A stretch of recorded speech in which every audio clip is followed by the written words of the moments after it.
My husband hit me at a crowded Manhattan steakhouse. And the most shocking part was not the sharp sting across my cheek.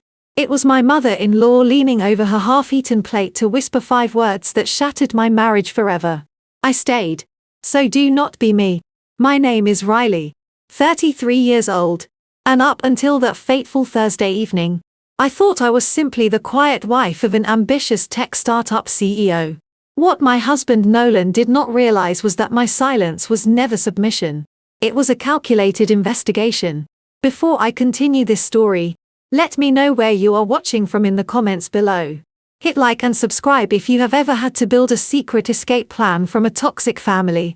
Trust me, you will want to hear how I turned a public humiliation into the ultimate financial takedown. We were supposed to be celebrating. We sat in the private dining room of one of the most exclusive steakhouses in Manhattan, surrounded by mahogany pan-led walls and the low hum of wealthy patrons. Nolan was 35 and weeks away from taking his health technology company public. The IPO was supposed to make him a billionaire. Lately, the pressure had turned him into a paranoid, controlling nightmare. But he had always kept his rage confined to our penthouse. He had never crossed the physical line.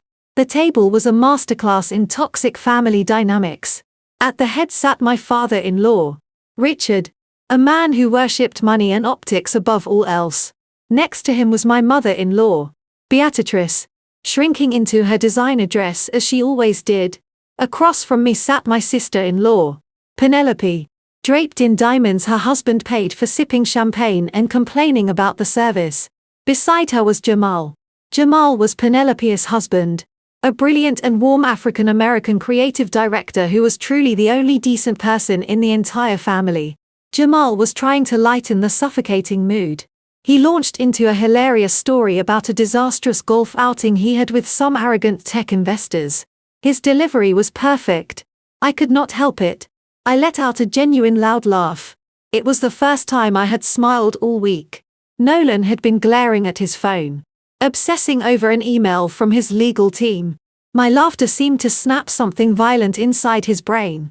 He turned to me, his eyes dark and empty. Without a single word of warning, his hand shot out. The slap cracked like a bullwhip across the quiet dining room. My head snapped sideways. My vision flashed white, then blurred into a dizzying spin of crystal wine glasses and silver cutlery. The metallic taste of blood instantly bloomed against my teeth. The string quartet playing softly in the background suddenly seemed drowned out by a deafening hollow ringing in my ears. Nobody moved. Nobody breathed. I slowly turned my face back to the center of the table. Nolan was lowering his hand. His chest heaved beneath his bespoke suit. His jaw was clenched so tight the muscles twitched. Jamal was the first to react. His eyes widened in absolute horror. "What the hell is wrong with you?" he demanded, his voice deep and laced with immediate danger. Jamal pushed his heavy oak chair back, his large frame rising to tower over the table, ready to defend me. "Sit down." Jamal Richard snapped from the head of the table. My father-in-law did not even look at my bleeding lip. He casually dabbed the corners of his mouth with a linen napkin. "This is a private marital matter. Keep your voice down because we are in public and you are making a scene." Penelope immediately grabbed Jamal by the forearm. Her acrylic nails dug into his skin as she yanked him back down into his seat. She shot me a glare of pure disgust as if my bleeding lip was intentionally ruining the aesthetics of her luxurious evening. "You are embarrassing me, Riley," Nolan whispered. His tone was not apologetic. It was dripping with venomous control. "Wipe your mouth. You know I am stressed about the IPO." I did not reach for a napkin. I did not cry. I sat perfectly still, processing the seismic shift that had just fractured my entire reality. That was when I felt a slight movement to my left. Beatrice leaned slightly toward me. Her eyes remained fixed dead ahead on her plate, terrified to draw Richard's attention. But her voice, brittle and paper-thin, slipped directly into my ear. "I stayed," she whispered, her voice trembling with decades of unspoken grief. "Do not be me." My breath hitched. I looked at Beatrice. For the very first time in our 5 years of marriage, I noticed the faint decades-old scar cutting through her left eyebrow, cleverly hidden beneath layers of expensive foundation. A cold chill washed over me. She had lived this nightmare. She had surrendered. The shock evaporated. It was instantly replaced by a cold crystalline clarity. I pushed my chair back. "Riley, sit down right now," Nolan ordered. The anger in his voice shifted into a desperate threat. "We are celebrating the IPO tonight. Do not ruin this." I picked up my clutch. I looked at Jamal, giving him a brief nod of gratitude. Then I looked at Richard, who was pretending I did not exist. Finally, I looked dead into Nolan's eyes. "The IPO is not going to save you," I said evenly. My voice did not shake. I turned on my heel and walked out of the private dining room. I did not run. I kept my shoulders back and my spine rigid. As I pushed through the heavy brass doors out into the freezing Manhattan night, a tear spilled over my swollen cheek. But it was not a tear of sorrow. It was pure unadulterated rage. Nolan thought I was just his obedient wife who did freelance bookkeeping. He had no idea I was a licensed forensic accountant who tracked every single penny of his fraudulent company. He had just declared war on the wrong woman. I did not make it to the revolving glass doors before his heavy footsteps echoed on the marble floor behind me. "Riley, stop walking right now," Nolan barked the order, his voice echoing in the opulent lobby of the steakhouse. I kept my pace steady, my heels clicking sharply against the polished stone. He caught up to me just as I reached the coat check counter. His large hand clamped down on my bicep, his fingers digging into my skin with enough force to leave bruises. He spun me around to face him. The terrified coat check attendant quickly averted her eyes, pretending to busy herself with a row of cashmere overcoats. "What is wrong with you?" Nolan hissed, his face inches from mine. "You are completely overreacting. You know how much pressure I am under with the initial public offering next week. The investors are breathing down my neck. The board is questioning my financial projections. And you decide to sit there laughing like an absolute idiot at a stupid joke. You practically forced my hand." I stood completely still and stared directly at the man I had peacefully slept next to for the last 5 long years. He was not apologizing. He was actively rewriting history right in front of me, shifting the blame for his physical violence onto my laughter. It was textbook gaslighting. "You hit me in the face, Nolan," I said, keeping my voice dangerously low and steady. "I did not hit you," he scoffed, rolling his eyes as if he were dealing with a petulant toddler. "I tapped you to get your attention because you were embarrassing me in front of my family. You need to control your emotions. Riley, you are acting crazy." Before I could respond to his absurd delusion, the heavy brass doors of the private dining room swung open again. My father-in-law, Richard, marched into the lobby, followed closely by Penelope and Jamal. Richard did not look concerned about my safety. He looked profoundly inconvenienced by the disruption. "Riley, this behavior is entirely unacceptable," Richard stated coldly, casually adjusting his expensive silk tie. "A good wife supports her husband during stressful business transitions. She does not throw dramatic temper tantrums and walk out on a high-profile dinner. You need to be a better wife. Go back in that room and apologize to the table for causing a scene." Jamal pushed past Richard, his face etched with genuine fury. "Apologize?" Jamal yelled, his deep voice rattling the crystal chandelier above us. "Your son just assaulted her. Richard, are you all completely insane?" Jamal reached out, trying to pry Nolan's hand off my arm. "Let go of her right now, man." But Penelope was faster. She grabbed Jamal by the collar of his tailored jacket and yanked him backward with surprising force. "Stay out of this, Jamal." Penelope snapped, her voice shrill and dripping with pure condescension. "This is family business. Riley is just being hysterical to get attention because she is jealous of Nolan's success. She is a glorified calculator who sits at home all day while my brother is building a multi-million-dollar empire. Stop acting like a savior and get back in the dining room." Jamal looked at his wife with a mixture of absolute disgust and disbelief. He shook his head slowly, finally realizing he was surrounded by ruthless monsters. I looked down at Nolan's hand, which was still gripping my arm tightly, leaving pale indentations on my skin. "Take your hand off me," I commanded. My tone was so devoid of emotion, so chillingly calm that Nolan actually flinched. His grip loosened just enough for me to yank my arm free. "I am leaving," I announced, turning my back on all of them without another word. "Do not dare walk out that door," Nolan shouted, his face turning a deep crimson. "If you get in a cab right now, do not bother coming back to our house. I will lock you out and cut you off completely." I ignored his pathetic threats, pushed through the heavy revolving doors and stepped out into the freezing New York night. A bright yellow taxi was already idling right at the edge of the curb. I quickly opened the rear door and slid into the worn leather seat. "Take me straight to the Plaza Hotel, please," I told the cab driver clearly, as the cab rapidly pulled away from the curb and merged into traffic. I looked out the tinted window. Nolan was standing on the brightly lit sidewalk, screaming something I could not hear, his fist clenched tight in blind rage. My cell phone immediately began to vibrate violently inside my designer purse. The financial war had officially begun tonight, and I was entirely prepared to destroy his entire fraudulent empire. I pulled my phone from my purse as the taxi sped down Fifth Avenue. The screen illuminated the dark interior of the cab, flashing with a relentless stream of push notifications. They were not just angry text messages from my husband. They were automated security alerts from our banking app firing off one after another in rapid succession. I watched in real time as Nolan executed a systematic financial blackout. Alert: transfer of $145,000 from joint savings to a private account. Alert: transfer of $32,000 from joint checking to an external holding company.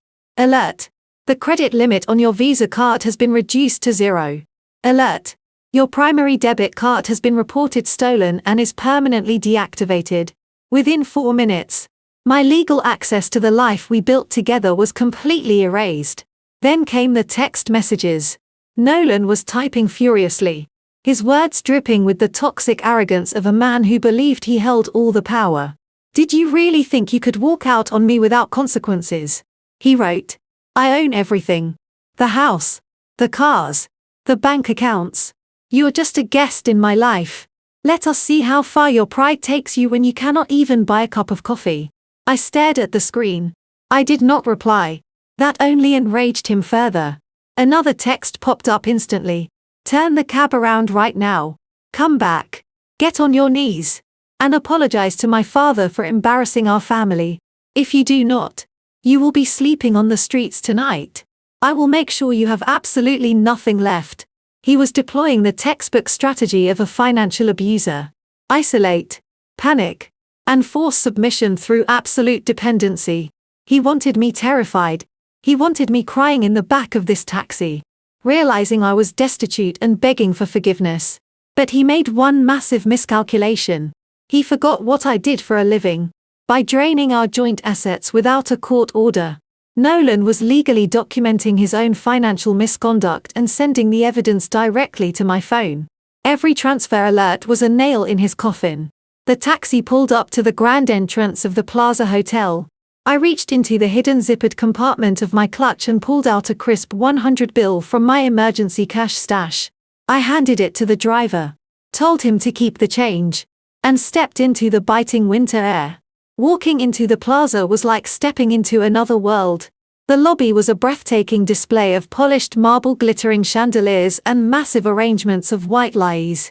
It was an environment designed for the ultra-wealthy, a stark contrast to a woman who had just had her net worth stripped to 0. I approached the front desk. A young woman in a sharp uniform offered a warm professional smile. "Good evening, madam. How can I help you tonight?" she asked. "I need a suite," I said clearly. "The largest one available on the park side." "Certainly. May I have a credit card for the deposit and the room rate?" she requested, her fingers poised over her keyboard. I decided to play out the string just to confirm Nolan's petty vindictiveness. I handed her the heavy metal Chase card that had my name on it. She swiped it through the terminal.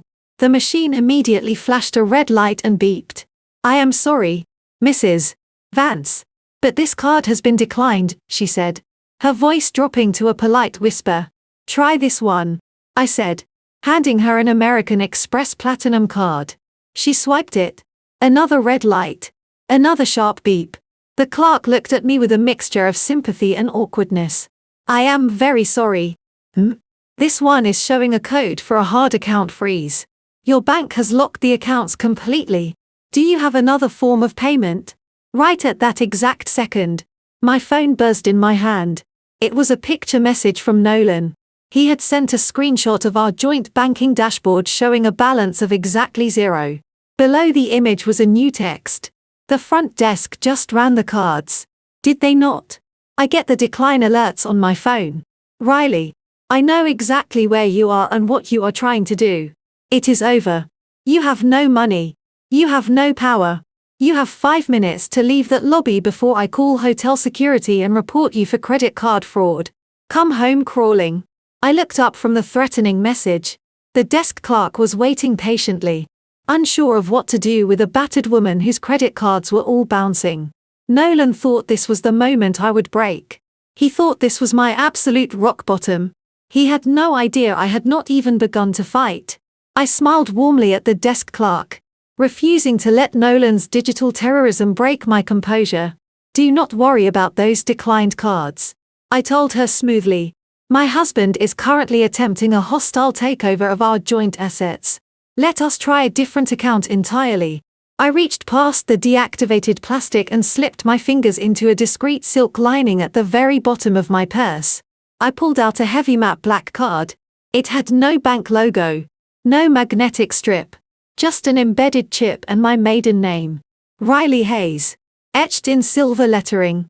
Nolan thought my mother was a middle-class public school teacher who left me nothing but student loans and a modest wardrobe. He had absolutely no idea about my maternal grandmother, Josephine.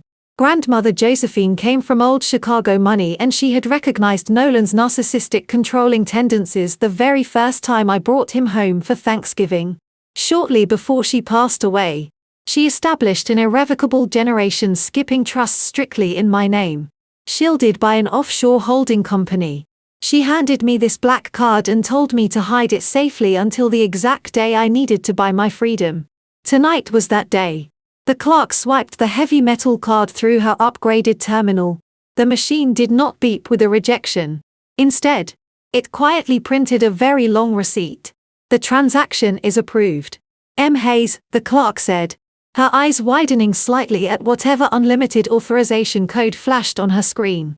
I will upgrade you to our absolute best available accommodation. The Parkview penthouse suite is ready for you right now.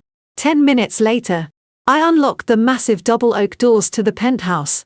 The suite was a breathtaking masterpiece of gilded mirrors, crystal fixtures, and floor-to-ceiling windows overlooking the dark, sprawling expanse of Central Park.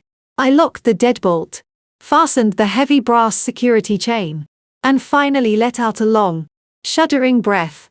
I walked straight to the marble vanity in the master bathroom and inspected my face under the bright, unforgiving lights. The left side of my jaw was severely bruised, a dark, angry purple swelling blooming against my pale skin. I did not cry. Crying was for victims, and I was a forensic strategist. I walked back into the massive living room, sat down at the heavy mahogany desk, and pulled my laptop from my leather tote bag. I connected to the hotel network but immediately launched a Militaria encrypted virtual private network. I routed my connection securely through a server in Zurich, then logged into a private wealth management portal based in the Cayman Islands. The screen loaded with a sterile white background and simple black text. Welcome, Ms. Hayes. I clicked on the primary portfolio overview. Available balance for 520. 400. Nolan truly thought I was penniless, terrified, and wandering the freezing streets of Manhattan. In reality, I was sitting securely in a 10,000 a night penthouse, armed with enough liquid capital to completely bury him and his entire fraudulent family. I picked up my phone. Nolan had sent 6 more threatening text messages and called 14 times. I blocked his personal number, blocked his parents, and blocked Penelope. Let them scream into the digital void. Then I opened my contacts and dialed a number I had saved under a fake name months ago. Back when the glaring financial discrepancies in Nolan's startup first started keeping me awake at night.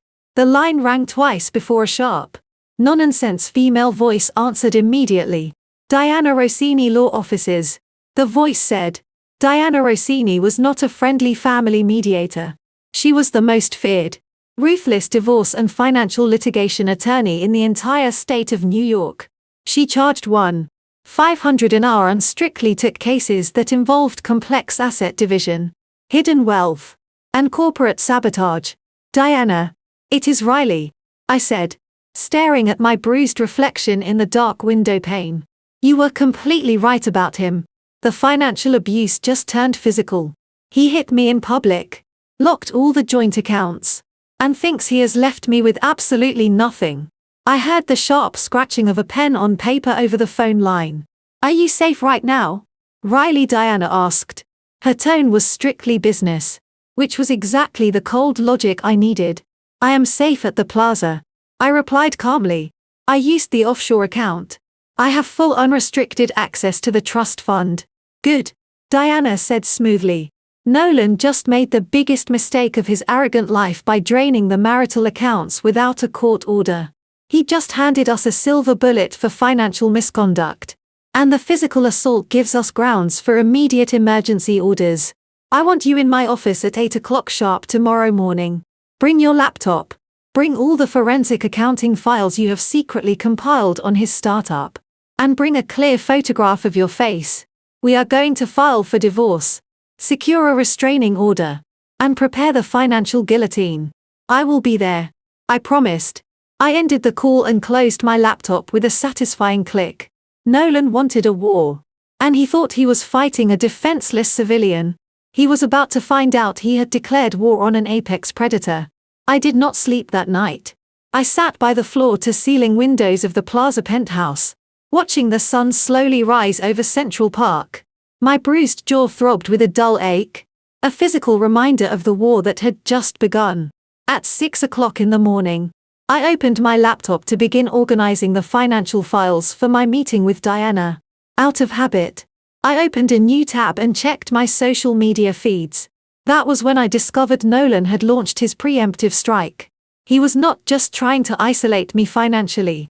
He was trying to destroy my reputation before I could even tell my side of the story. Nolan knew that in the corporate world, optics were everything. With his health technology company going public in less than a week, he could not afford a domestic violence scandal. So, he decided to spin the narrative. I stared at his latest LinkedIn post, which had already racked up thousands of likes and supportive comments from investors and tech executives. The post was a masterclass in corporate gaslighting. It read, "As many of you know, building a startup takes a heavy toll on families. Last night, my wife suffered a severe mental breakdown during a public dinner. She became highly unstable and physically aggressive, forcing me to take defensive measures to protect myself and my family." The audacity of his lie made my blood run cold. He was painting himself as the tragic, long-suffering husband of an erratic woman.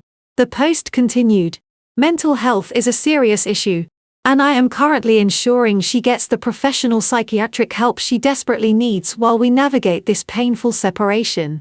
I ask for your privacy and prayers as I continue to focus on bringing our company to the public market next week." He had perfectly weaponized the language of therapy and mental health awareness to cover up a physical assault. It was a pathetic attempt to rewrite history and silence me. If Nolan was playing the corporate martyr, his sister Penelope was playing the schoolyard bully. I clicked over to Instagram. My feed was immediately flooded with Penelope's stories. She had recorded a video from the backseat of her chauffeured car sipping an iced latte and wearing a smug smile. Her voice was dripping with fake sympathy as she spoke directly into the camera. She said, "It is just so sad when people marry into successful families and then completely lose their minds when they cannot handle the pressure. Some people are just built for basic bookkeeping, not billionaire lifestyles." The next story was a photo of a garbage bag sitting on the front porch of the house I shared with Nolan. The caption read, "Taking out the trash. Hope the gold digger enjoys the homeless shelter because her free ride is officially over." Penelope was tagging her wealthy friends treating my abuse and sudden homelessness as a hilarious reality television episode. She was so blinded by her own privilege that she failed to realize she was publicly documenting the illegal eviction of a legal spouse. I smiled coldly at her massive mistake. I did not feel the urge to comment, argue, or defend myself online. Engaging with a narcissist publicly only feeds their ego and validates their victim narrative. Instead, I calmly took high-resolution screenshots of every single post, every comment, and every uploaded video. I saved Nolan's LinkedIn manifesto. I recorded Penelope's malicious Instagram stories. I compiled all of it into a secure digital folder labeled Exhibitor. They thought they were winning the public relations war. In reality, they were handing my lawyer a perfectly wrapped gift of defamation lil and documented emotional distress. I closed the social media tabs and opened my encrypted forensic accounting software. I had spent the last 6 months quietly downloading every financial ledger, every offshore transfer receipt, and every hidden corporate email from Nolan's startup. I loaded all the data onto a secure flash drive. I took a quick shower, dressed in a sharp, tailored navy suit that projected absolute authority, and carefully tied my hair back. I did not bother trying to conceal the dark purple bruise on my jaw with makeup. Let the world see exactly what Nolan had done. At exactly 7:30, I walked out of the Plaza Hotel and hailed a cab to Diana Rossini's law firm. My phone was still entirely silent, completely blocked from the toxic digital noise of my in-laws. I looked out the window at the busy Manhattan streets, feeling a strange sense of absolute calm. Nolan had struck the first blow at the restaurant. He had struck the second blow with the bank accounts. He had struck the third blow with the internet smear campaign. I walked into Diana Rossini's corner office just as the clock struck 8. Diana took one look at my bruised face, then at the thick file folder and encrypted flash drive I placed on her mahogany desk. She did not offer pity. She offered strategy. We spent the next hour mapping out a brutal legal counteroffensive. Diana immediately drafted an ex parte restraining order based on the physical assault and began preparing our own divorce petition. She warned me that Nolan was likely scrambling to file first to control the narrative and secure a favorable jurisdiction. I told her I welcomed his best shot. By 10 o'clock, I left Diana's office and headed to Midtown Manhattan. Despite the chaos of my personal life, I had a job to do. I was scheduled to conduct a quarterly forensic audit for one of my largest corporate clients, a multinational logistics firm. I walked into their sleek glass-walled boardroom on the 40th floor, greeting the chief financial officer and his executive team. They immediately noticed the dark purple bruise on my jaw, but my uncompromising professional demeanor kept them from asking invasive questions. We spread our confidential documents across the massive conference table and got straight to work. 45 minutes into the intensive meeting, the heavy glass door of the boardroom swung open without a single knock. The floor receptionist stood in the doorway looking panicked, trailing behind a short, balding man in an ill-fitting grey suit. He carried a thick manila envelope and wore a smug, predatory grin that made my stomach turn. "Are you Riley Hayes?" The man barked intentionally, pitching his voice loud enough to echo off the glass walls and draw the attention of everyone in the room. I slowly looked up from my complex spreadsheets. "I am busy," I replied coldly. "Whatever this is, you need to leave my client's office immediately. I am Attorney Davies representing your husband, Nolan," the man announced, stepping further into the room and slapping the thick envelope right onto the center of the conference table. "Consider yourself officially served. My client has filed for an expedited divorce." The executives around me froze in stunned silence. This was a highly calculated public ambush. Nolan wanted to humiliate me in front of my most lucrative client, hoping to damage my professional reputation and break my composure. He wanted me to cry, scream, or lose my temper the way he had falsely described in his defamatory LinkedIn post. If I reacted poorly, his sleazy lawyer would document it as further proof of my alleged mental instability.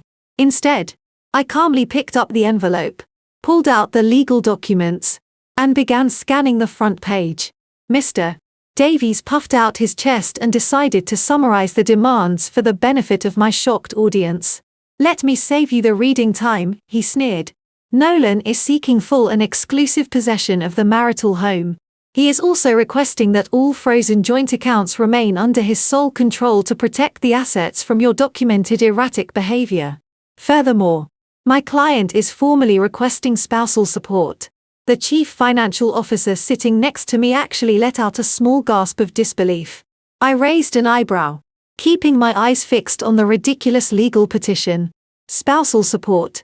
I repeated, my voice completely devoid of emotion. "That is correct," Davies said, crossing his arms aggressively, as detailed in the sworn financial affidavit attached to that petition. Nolan's technology startup is currently in a pre-revenue phase. He takes zero salary and lives entirely on debt and investor capital. You, on the other hand, have a steady documented income from your freelance bookkeeping business. Until his company goes public and stabilizes, you are legally obligated to maintain his standard of living. He expects $5,000 a month. It was a breathtaking display of financial perjury. Nolan was about to launch a multi-million-dollar initial public offering in less than a week.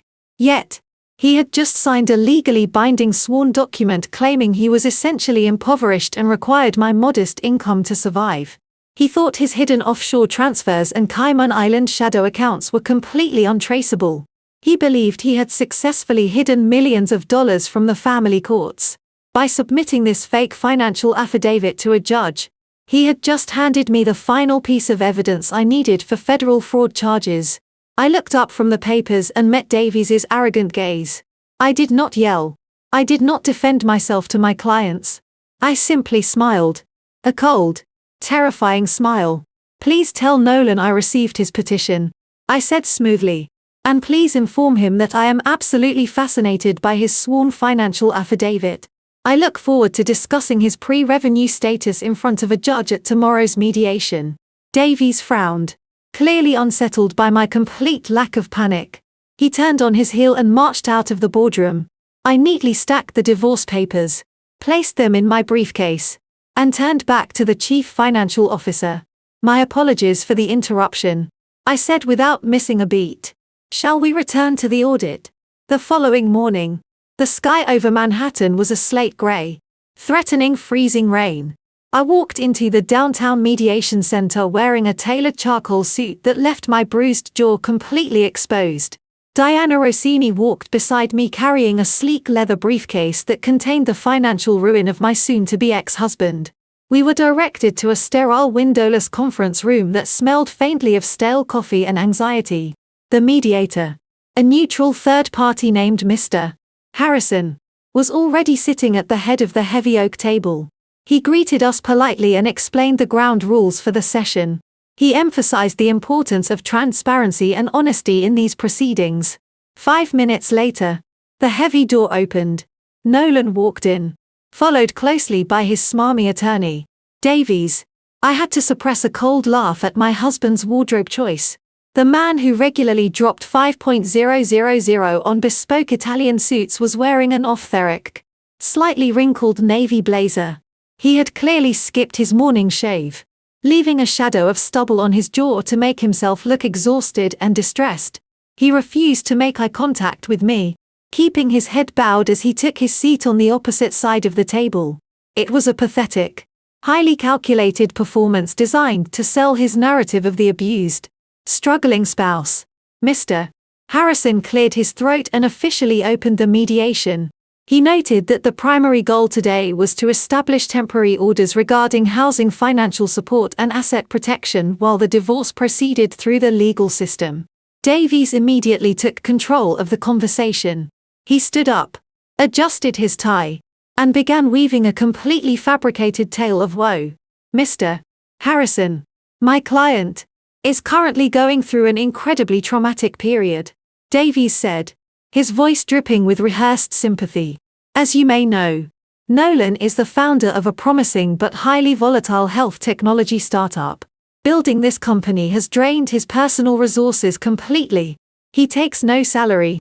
He relies entirely on investor capital just to keep the lights on and pay his hard-working employees. Nolan stared down at his hands, playing the role of the broken entrepreneur flawlessly. He even let out a heavy, tired sigh for dramatic effect. Unfortunately, Davies continued. The immense pressure of this situation has taken a severe toll on the marriage. Recently, my client's wife suffered a severe emotional breakdown resulting in a physical altercation where Nolan was forced to defend himself. Given her documented instability and aggressive outbursts, Nolan had no choice but to secure the joint accounts to prevent her from liquidating what little capital they have left. He was merely protecting their financial future. Diana sat perfectly still next to me, her face an unreadable mask of absolute professionalism. She did not interrupt his ridiculous monologue. We let them dig the legal hole as deep as possible. Davies reached into his thick leather briefcase and pulled out a stack of documents. He slid them across the polished wooden table toward Mr. Harrison, then handed a duplicate stack to Diana.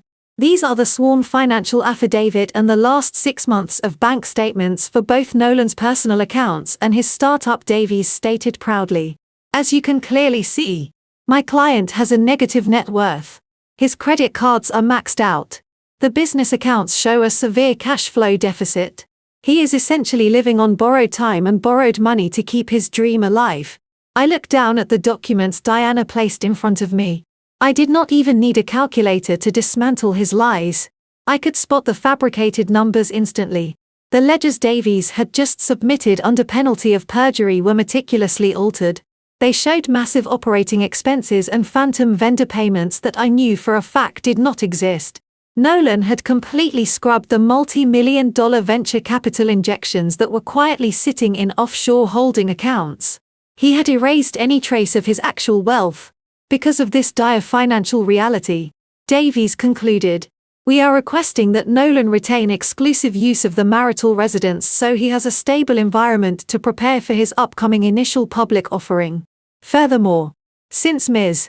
Hayes is a fully employed freelance bookkeeper with a steady income, we are formally requesting $5,000 a month in temporary spousal support plus the immediate payment of my client's legal retainers.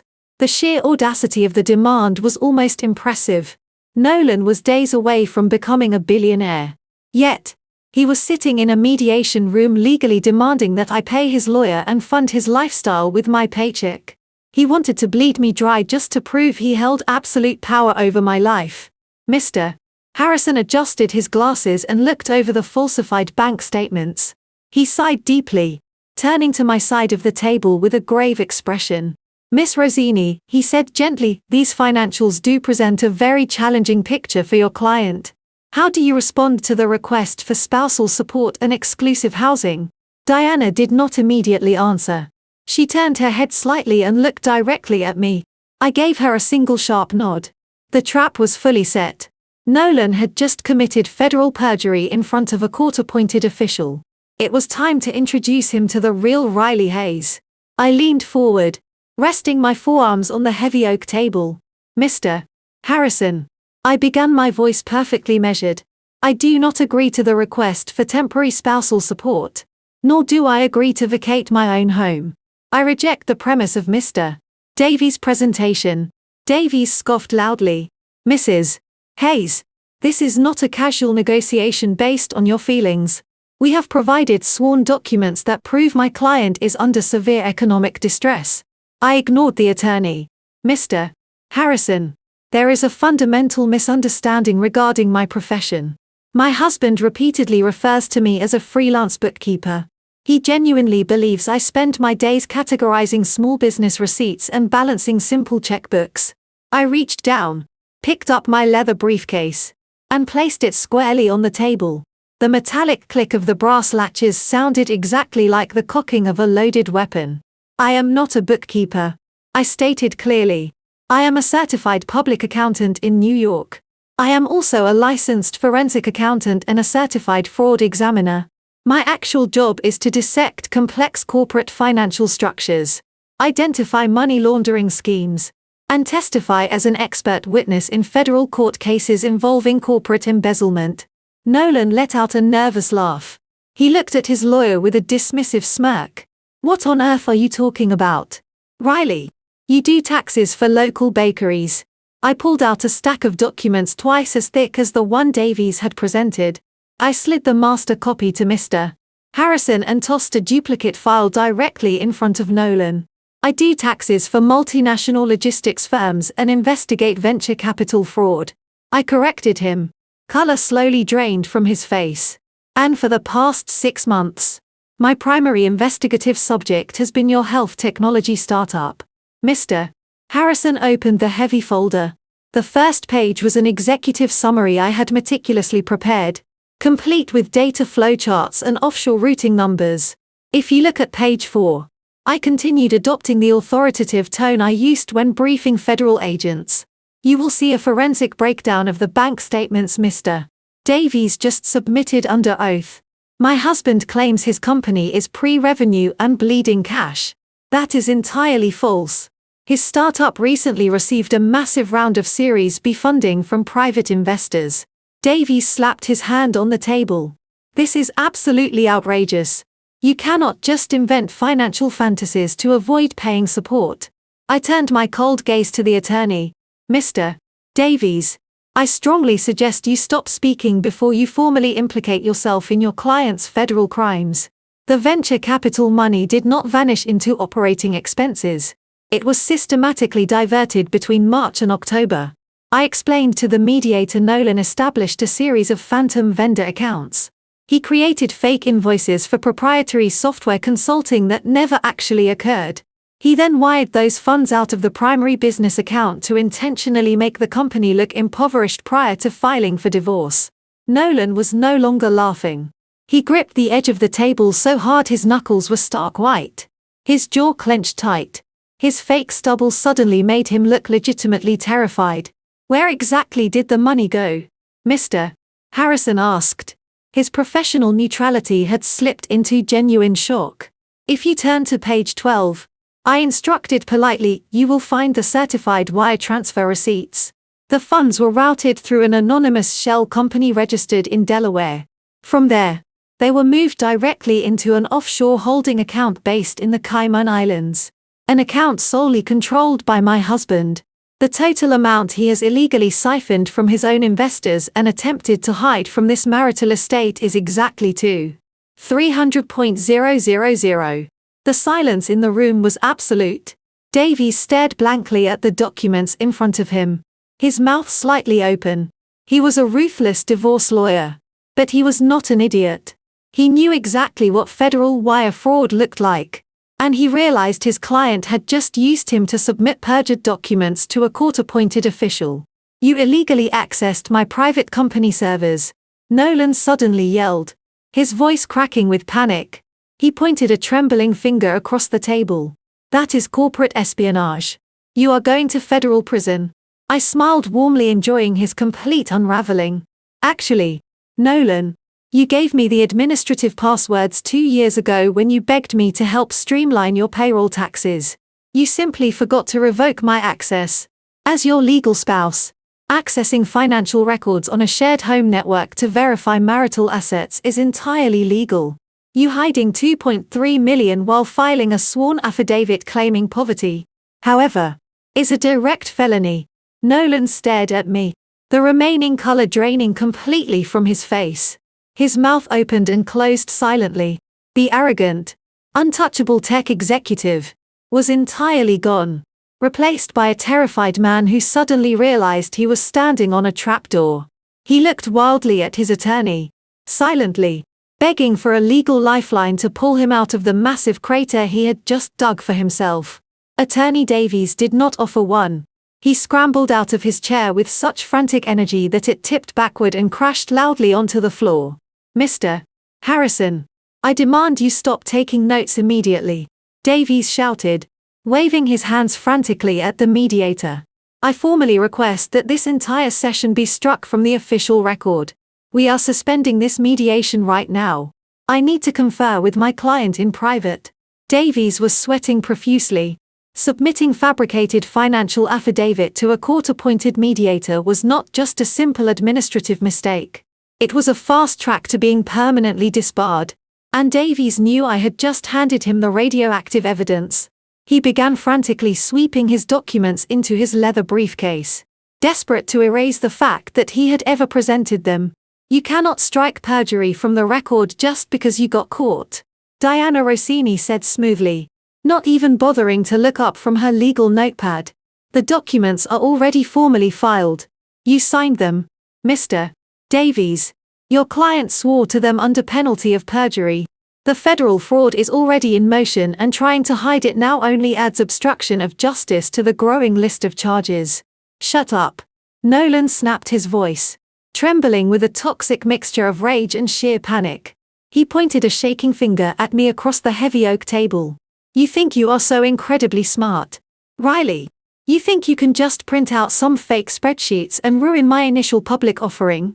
My board of directors will bury you in endless litigation. I will hire a team of corporate lawyers to tie you up in court for the next decade. You will never see a single dime of my money. I sat perfectly still, letting his desperate threats wash over me. I did not raise my voice. I did not break eye contact. I do not want your money, Nolan, I replied, my voice echoing coldly in the sterile room. I have my own money. What I want is absolute accountability. And you are severely misunderstanding the situation if you think this is just a standard divorce dispute over joint checking accounts. Nolan let out a frantic, dismissive laugh. What is that supposed to mean? Are you going to call the local police on me for moving my own company funds around? Good luck with that. They do not care about corporate bookkeeping. I leaned back in my chair and folded my hands neatly in my lap. I am not going to call the local police, I said slowly, savoring every single syllable. I do not need to, because at 6 o'clock this morning, before we even walked into this building, I formally submitted a comprehensive whistleblower report to the Criminal Investigation Division of the Internal Revenue Service. The silence that followed was so absolute, so profound. It felt as though all the oxygen had been instantly sucked out of the room. Mr. Harrison stopped writing entirely. Davies froze in place, his hands still hovering above his open briefcase. Nolan looked as if he had just been physically struck by a freight train. The IRS, he whispered, his voice cracking under the immense weight of the acronym. Yes, the Internal Revenue Service, I confirmed cheerfully. I provided them with the exact same forensic accounting binder you are looking at right now. I gave them the Cayman Islands routing numbers, the Delaware Shell Company registration, and the fabricated vendor invoices. I also submitted a copy to the Securities and Exchange Commission. Seeing as you are actively soliciting public investment based on fraudulent valuation metrics, you are lying, Nolan gasped, grabbing the edge of the table to steady his shaking legs. You would not do that. That would destroy the company. That would ruin the IPO. The IPO is already dead, Nolan, I stated, delivering the final crushing blow the moment the federal regulators review those files. Your accounts will be frozen. Your investors will pull out. And you will be facing federal tax evasion and wire fraud charges. You wanted to play games with my financial security to punish me for laughing at a dinner party. Now you get to play games with federal prosecutors. Davies did not say another word. He violently shoved his papers back into his briefcase, snapped it shut, and grabbed Nolan by the arm. We are leaving, Davies ordered his client. Do not say another word. Do not text her. Do not call her. We need to leave this building right now before you make this worse. Nolan stumbled as his lawyer physically dragged him toward the door. He looked back at me one last time, his eyes wide with horrific realization. He finally understood that the quiet, obedient wife he had abused was actually the architect of his total destruction. The heavy door slammed shut behind them, leaving Diana, Mr. Harrison, and me in the quiet room. Diana turned to me and offered a rare, genuine smile. Well, she said softly, I believe the absurd request for temporary spousal support has been successfully withdrawn forever. I walked out of the downtown mediation center and stepped onto the busy Manhattan sidewalk. The freezing rain had finally started to fall heavily, but I felt absolutely invincible. Diana Rossini walked beside me, her heels clicking sharply against the wet pavement. She advised me to go straight back to the Plaza Hotel and let the federal agencies do their jobs. The trap was sprung and Nolan was officially drowning. But before I could even hail a cab, My phone buzzed in my pocket. It was not Nolan. It was a text message from my father-in-law. Richard. The message was brief and entirely devoid of warmth. It read, "We need to talk like rational adults. Meet me at the university club in 30 minutes. Come alone." I showed the screen to Diana. She raised an eyebrow, warning me that anything Richard offered was likely a trap designed to protect his son's crumbling empire. I told her I knew exactly how to handle him. I wanted to look the patriarch of the family directly in the eye and watch him panic. 30 minutes later, I walked into the dark wood pan-led library of the exclusive university club. The air smelled heavily of expensive cigars, old paper, and generational arrogance. Richard was sitting in a high-backed leather armchair in the far corner, nursing a glass of scotch. He was wearing a custom-tailored suit that probably cost more than my first car. He did not stand up when I approached. He simply gestured to the empty chair across from him. "Have a seat." Riley, Richard commanded, using the exact same tone he used to speak to his employees. I sat down, crossing my legs, resting my hands in my lap. I did not order a drink. I waited for him to speak. He took a slow sip of his scotch, studying me as if I were a puzzle he could not quite solve. "I just got off the phone with Nolan." Richard began, his voice low and carefully measured. "He told me about the little stunt you pulled in the mediation room. You have certainly caused quite a mess. But I am a businessman, Riley. I solve messes for a living. And I know that in the end, everything comes down to a simple transaction. Everyone has a price. And I am here to pay yours." He reached inside his tailored jacket and pulled out a crisp folded piece of thick paper. He placed it on the small mahogany table between us and slid it slowly toward me. Right behind it, he placed a thick legal document bound by a blue cover. I looked down. It was a certified cashier check drawn from Richard's personal account. It was made out to Riley Hayes in the amount of $500,000. The document underneath it was a comprehensive non-disclosure agreement thick enough to double as a doorstop. "That is $500,000 of clean, untraceable cash," Richard said, leaning forward, stapling his fingers together. "For someone with your modest background, that is life-changing money. It is enough to buy a beautiful condo, start your own little accounting firm, and never have to worry about paying a bill again. All you have to do is sign that non-disclosure agreement, finalize an uncontested divorce, and officially retract the ridiculous whistleblower reports you submitted to the federal agencies." I stared at the check. The sheer arrogance of the offer was breathtaking. Richard genuinely believed he could buy his way out of a federal investigation. He thought $500,000 was an astronomical sum that would make a working-class girl fall to her knees in gratitude. He had no idea that I currently had over $4 million sitting comfortably in an offshore trust fund.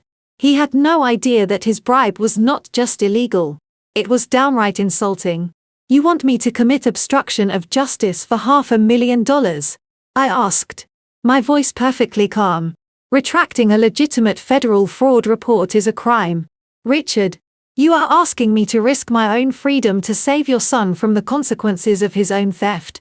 Richard let out a harsh, dismissive sigh. "Do not play the righteous crusader with me, Riley. You are angry because Nolan hurt your feelings. He made a mistake at dinner. But you are threatening to destroy a company that is about to go public. You are threatening my family legacy. I am offering you a golden parachute.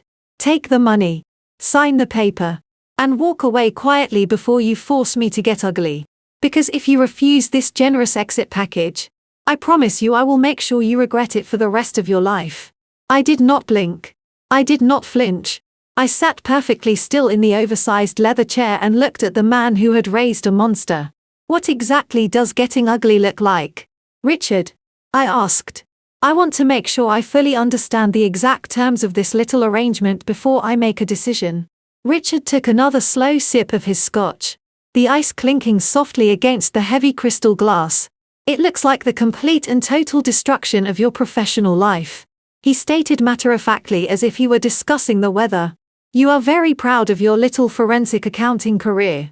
You think your CPA license makes you untouchable. You think knowing how to read a spreadsheet gives you power over my family.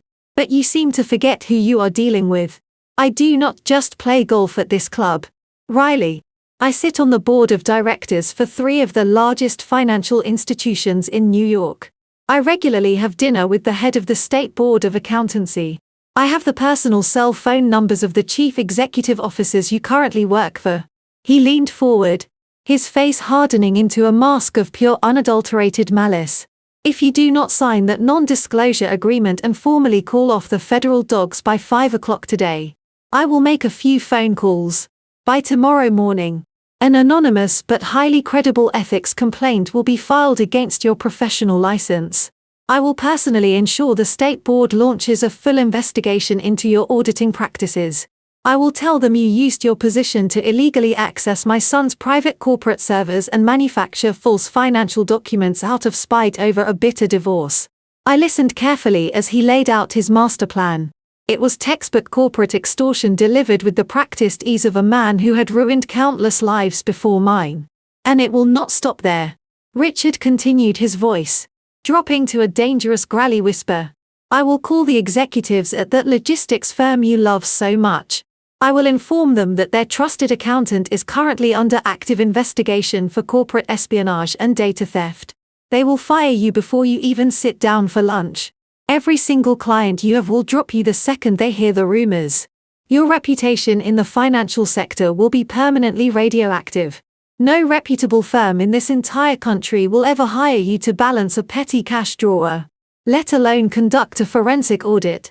He tapped his thick index finger against the cashier check resting on the table.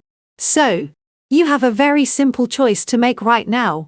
You can take this $500,000, walk out of here a wealthy woman, and start a quiet new life somewhere else.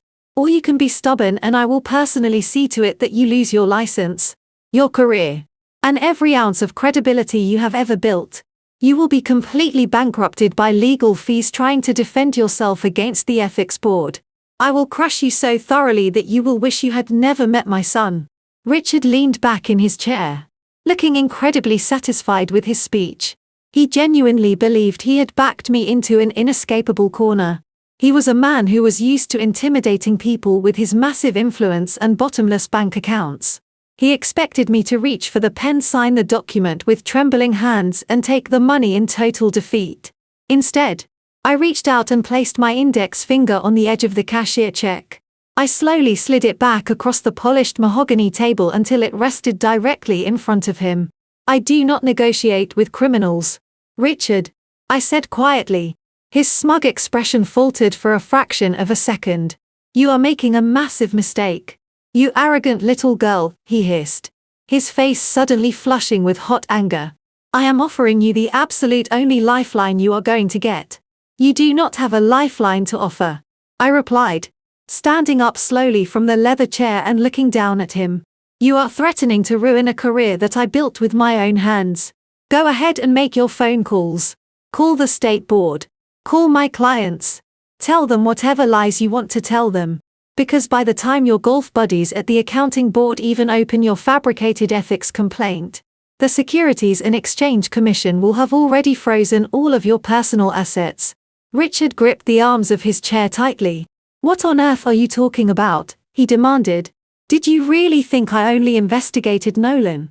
I asked, allowing a cold smile to finally touch my lips. Nolan is arrogant, but he is not smart enough to set up an offshore holding company in the Cayman Islands by himself. He needed a wealthy established guarantor to bypass the strict international banking regulations. I found your digital signature on the corporate formation documents. Richard, you are legally listed as the primary silent partner of the Delaware shell company he used to hide the stolen investor funds. The color instantly drained from his face. The glass of scotch trembled slightly in his hand, sloshing amber liquid over the rim. When the federal agents raid your son's office, I continued smoothly, they are going to raid your house next. You are not going to be sitting on any corporate boards by the end of this month. You are going to be sitting in a federal courtroom trying to explain to a judge why you actively helped your son launder $2 million. Keep your check. Richard, you are going to need every single penny of it to pay for your own criminal defense attorney. I turned my back on the patriarch of the family and walked out of the library, leaving him sitting in stunned, terrified silence. I stepped out of the university club and into the freezing downpour. The adrenaline from leaving Richard speechless pumped fiercely through my veins. I did not bother opening my umbrella. I let the cold rain wash over me as I walked briskly down the avenue. My phone vibrated in my coat pocket. I pulled it out, expecting another pathetic threat from my father-in-law. Instead, the screen displayed a text message from Jamal. "Are you safe? Meet me at the all-night diner on West 57th. I made sure I was not followed. 20 minutes later, I was sitting in a cracked vinyl booth at the back of a brightly lit, greasy diner. The bell above the door chimed. Jamal walked in. He was wearing a heavy dark coat, the collar pulled up against the rain. The usually vibrant, charismatic, creative director looked utterly exhausted. Dark circles rimmed his eyes. He scanned the room cautiously before spotting me and sliding into the booth opposite mine. He immediately looked at the dark bruise on my jaw. His jaw tightened. "I am so deeply sorry, Riley," he said, his deep voice thick with regret. "I should have laid Nolan out right there on the restaurant floor. I should never have let Penelope pull me down." "You did exactly what you had to do," I reassured him calmly. "If you had thrown a punch, Nolan would have pressed assault charges against you. He would have used it to paint both of us as the violent aggressors. We need clean hands to win this war." Jamal shook his head in absolute disgust. "It is not just the assault," he said softly. "It is the way they all rallied around him. The way Richard demanded you apologize. The way Penelope acted like you bleeding on the tablecloth was an inconvenience to her dinner. I cannot look at my wife the same way anymore. I am living with monsters." He reached inside his coat pocket and pulled out a small heavy silver object. It was an encrypted solid-state hard drive. He placed it carefully on the sticky formica table and pushed it toward me. "What is this?" I asked, staring at the drive. "It is the smoking gun," Jamal replied. "You know the financial numbers better than anyone. You found the offshore accounts. But numbers can be debated by expensive lawyers. They can claim accounting errors or mismanagement. This drive contains the raw unencrypted backup of the executive email servers for the entire startup. Every deleted message, every frantic late-night communication between Nolan and his legal team plotting to hide the money." I looked from the drive to Jamal. "You are the creative director," I said. "How did you get access to the executive backend?" "Nolan is arrogant and sloppy," Jamal explained with a bitter smile. "He refused to pay for separate server hosting when the company was scaling up. He dumped the marketing department files onto the same partition server as his private executive communications. He never thought his own brother-in-law would bypass the firewall and download the entire directory." I placed my hand firmly over the hard drive. "Jamal, if Nolan or Richard finds out you gave this to me, they will completely destroy you. They will fire you, bury you in litigation, and Penelope will try to take full custody of your children.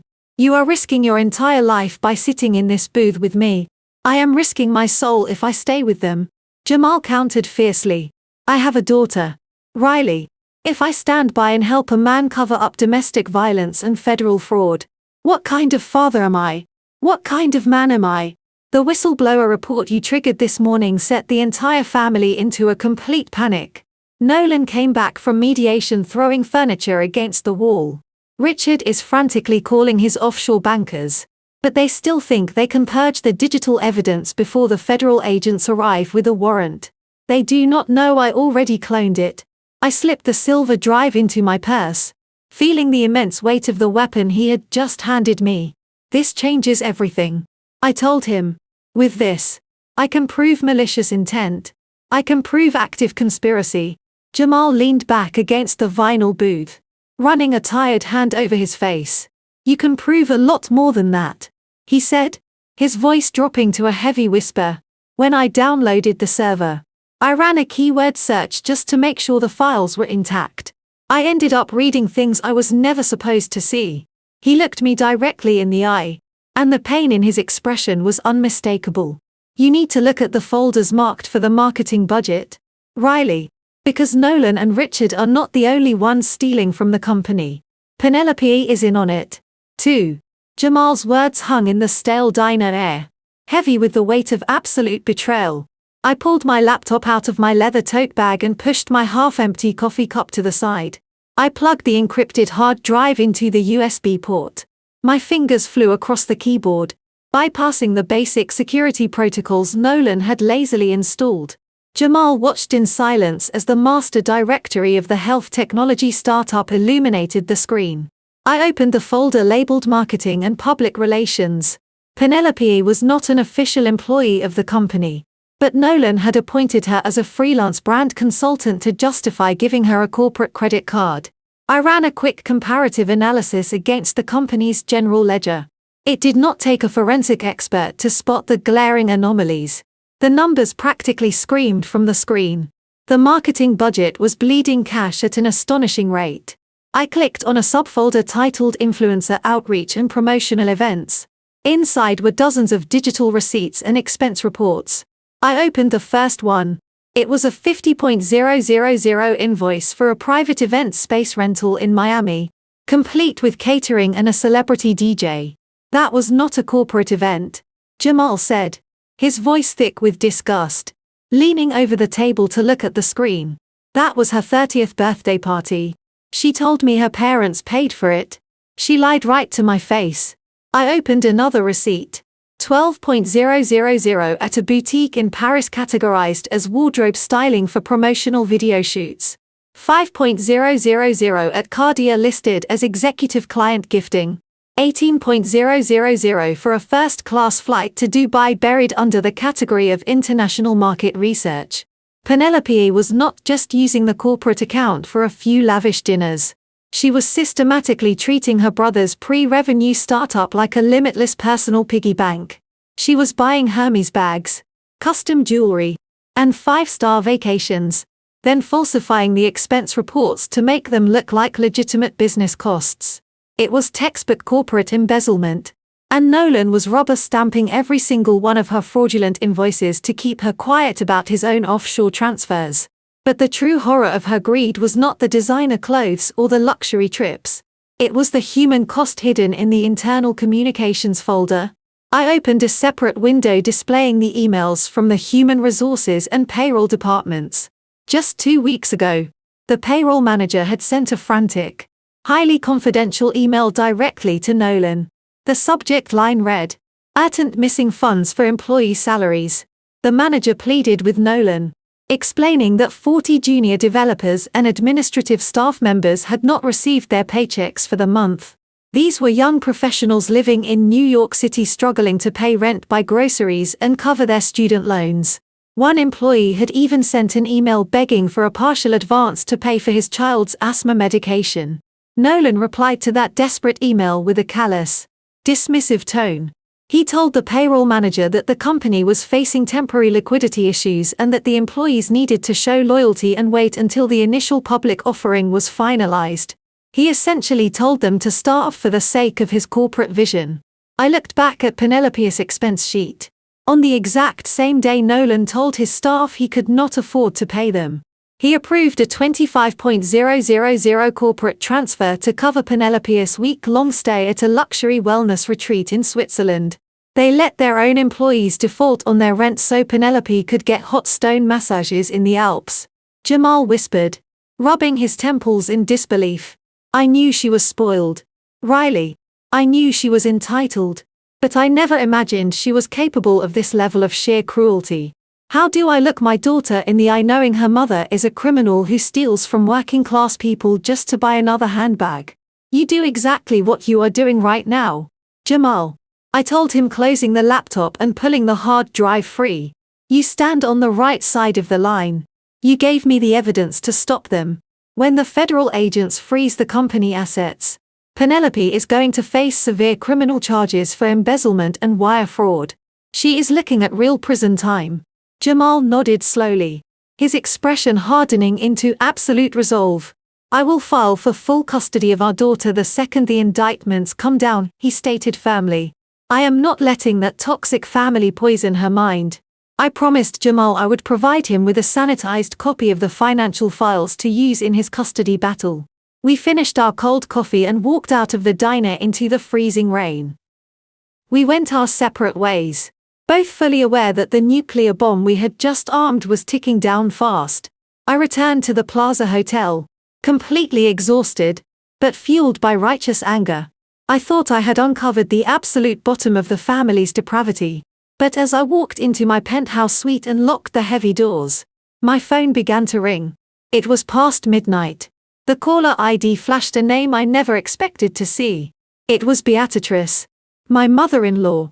I stared at the glowing screen of my phone, watching Beatrix's name flash brightly in the dark penthouse.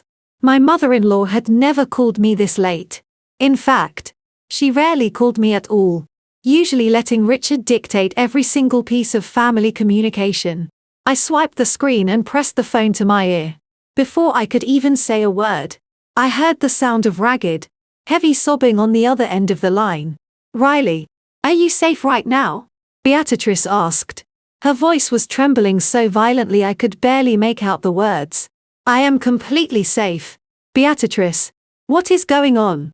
I asked, my forensic instincts instantly snapping back to high alert. "Are you okay? Where are you right now?" "I am locked in the downstairs guest bathroom," she whispered frantically, as if someone might hear her through the heavy oak doors of their sprawling mansion. "Richard is completely tearing the house apart. He came back from his meeting with you at the university club in a blind rage. He was pacing the hallways, screaming into his phone about federal agencies and his corporate board seats. He threw a crystal decanter at the wall. It shattered everywhere.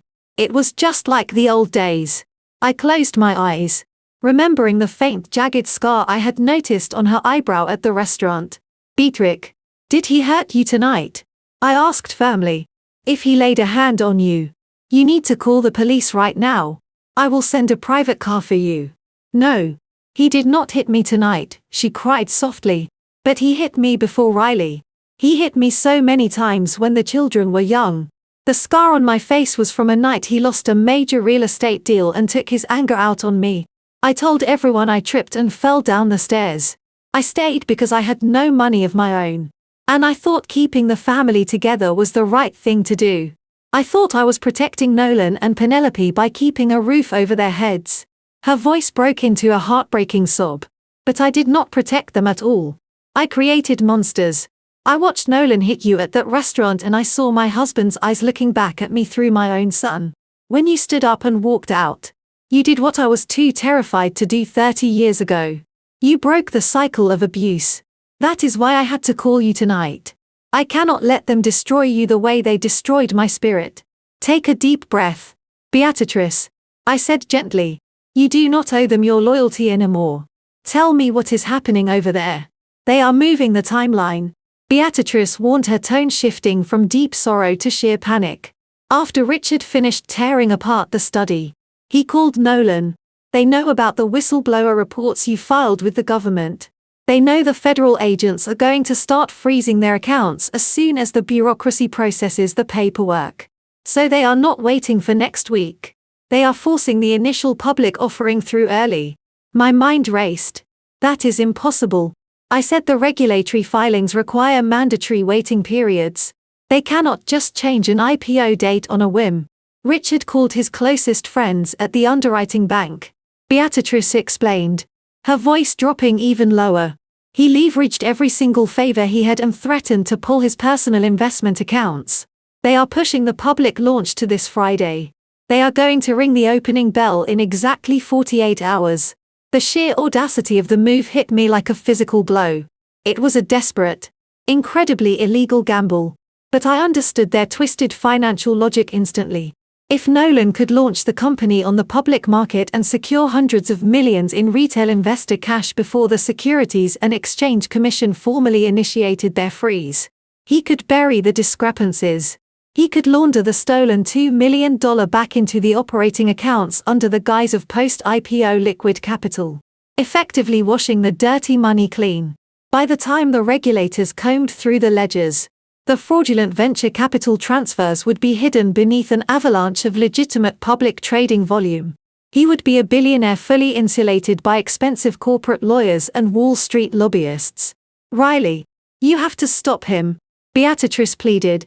"If he gets that money on Friday, he will use it to absolutely crush you." I heard him tell Richard he would hire a private intelligence firm to dig up anything he could to ruin you and your lawyer. He said he would make sure you ended up in a locked psychiatric ward. He is not going to get a single dime of that money. Beatrice, I promised her, my voice turning to absolute ice. And he is certainly not going to ring that bell. You need to pack a bag tonight. Get out of that house before the sun comes up. Go to your sister's house in Connecticut and turn off your phone. The blast radius of what is about to happen will be massive. And I do not want you caught in the crossfire when it goes down. Thank you. Riley, she whispered, sounding like a massive weight had just been lifted from her chest. Give them hell. The line went dead. I lowered the phone and looked out the massive window at the sleeping city. It was currently early Wednesday morning. Nolan thought he was accelerating his path to absolute power. He thought he was outrunning the federal investigators by sprinting directly to Wall Street. But he had absolutely no idea that I already held the ultimate trump card, a weapon I had secretly built 4 years ago. The clock was officially ticking and I only had 48 hours to execute the final blow. I stood by the floor-to-ceiling windows of the Plaza Hotel after Beatrice hung up the phone. The city below was just beginning to stir the dark sky, giving way to the pale light of early Wednesday morning. I had exactly 48 hours before Nolan stood on a balcony overlooking the New York Stock Exchange floor and rang the opening bell. If that bell rang, he won. The moment the health technology startup went public, retail, investors, pension funds, and ordinary people would pour hundreds of millions of dollars into his company. That massive influx of clean capital would instantly wash his stolen $2 million clean. He would have armies of corporate fixers and Wall Street lawyers shielding him from any federal inquiry. He would become a billionaire, utterly untouchable by a forensic accountant and a divorce attorney. I walked away from the window and immediately opened my laptop. I did not have time to sleep. I sent an urgent encrypted email to Diana Rossini marked with highest priority. The subject line simply read, "The timeline has moved to Friday. We need to execute the final protocol immediately." Diana called me less than 3 minutes later. I answered on the first ring. "Are you absolutely certain about this?" Diana asked, her voice entirely devoid of its usual morning calm. Moving an initial public offering up by a full week requires massive regulatory maneuvering. It means Richard is calling in every corrupt favor he has in the banking sector. "I am certain," I replied, staring at the glowing screen of my laptop. Beatrice just confirmed it. They know the federal freeze is coming. They are trying to outrun the Securities and Exchange Commission by hiding the stolen venture capital beneath the public launch. If we wait for the federal bureaucracy to process my whistleblower report, we are going to be too late. By Monday, Nolan will have enough liquid capital and legal protection to drag this out in court for the next 10 years. We have to cut the head off the snake before the market opens on Friday morning. I heard the rapid clicking of Diana typing on her keyboard. If we are going to stop a multi-million-dollar public offering in less than 2 days, she said, her tone sharp and precise, we cannot rely on the government agencies alone. They move too slowly. We have to trigger the kill switch ourselves. Are you ready to expose the holding company? Riley, once you do this, there is no going back. The entire financial sector will know exactly who you are and what you did. I am more than ready, I told her. I built that holding company 4 years ago for a reason. I just never thought I would have to use it as a weapon to destroy my own husband. Then get down to my office the second the sun comes up. Diana ordered. We have to draft the emergency corporate injunctions, verify the voting rights, and prepare the formal termination documents. You are going to need a new dress, too. Because if we are going to blow up his life, we are going to do it in person at his exclusive pre-launch gala tomorrow night. The line clicked dead. I set the phone down on the heavy mahogany desk. My heart pounded against my ribs. A steady, rhythmic drumbeat of pure adrenaline. The sheer scale of what I was about to do was staggering. I was not just filing for divorce. I was preparing to publicly execute a hostile takeover of a soon-to publicly traded corporation. I spent the next 2 hours meticulously organizing the encrypted hard drive Jamal had given me. I cross-referenced Penelope's fraudulent marketing expenses with the offshore transfers Nolan authorized. I built a comprehensive digital dossier that left absolutely zero room for interpretation or legal loopholes. Every single lie, every stolen dollar, and every manipulated document was perfectly indexed and ready to be deployed. As the sun fully illuminated the Manhattan skyline, I walked into the massive marble bathroom and turned on the shower. I let the scalding water wash away the exhaustion of the sleepless night. I carefully washed around the dark purple bruise on my jaw. It was still swollen. A stark, painful reminder of the exact moment my marriage ended and my war began. I did not try to cover it with makeup. I wanted Nolan to see it when I ripped his empire away from him. I dressed in a black suit, grabbed my briefcase, and walked out of the penthouse. The race against time had officially begun. I had 48 hours to systematically dismantle a corrupt corporate dynasty, and I was going to enjoy every single second of it. I walked into Diana Rini law firm just as the sun broke fully over the Manhattan skyline. Her entire team was already assembled in the main conference room, surrounded by towering stacks of financial ledgers, corporate statutes, and empty coffee cups. The atmosphere was incredibly tense, but highly focused. Diana stood at the head of the heavy mahogany table. She looked at me with a sharp, calculating expression that told me she was ready for war. "We need the original formation documents for the blind trust," Riley Diana said immediately, skipping any pleasantries. "If we are going to file an emergency injunction to halt a multi-million-dollar public offering by tomorrow evening, I need to see the exact verbiage of the shareholder agreement.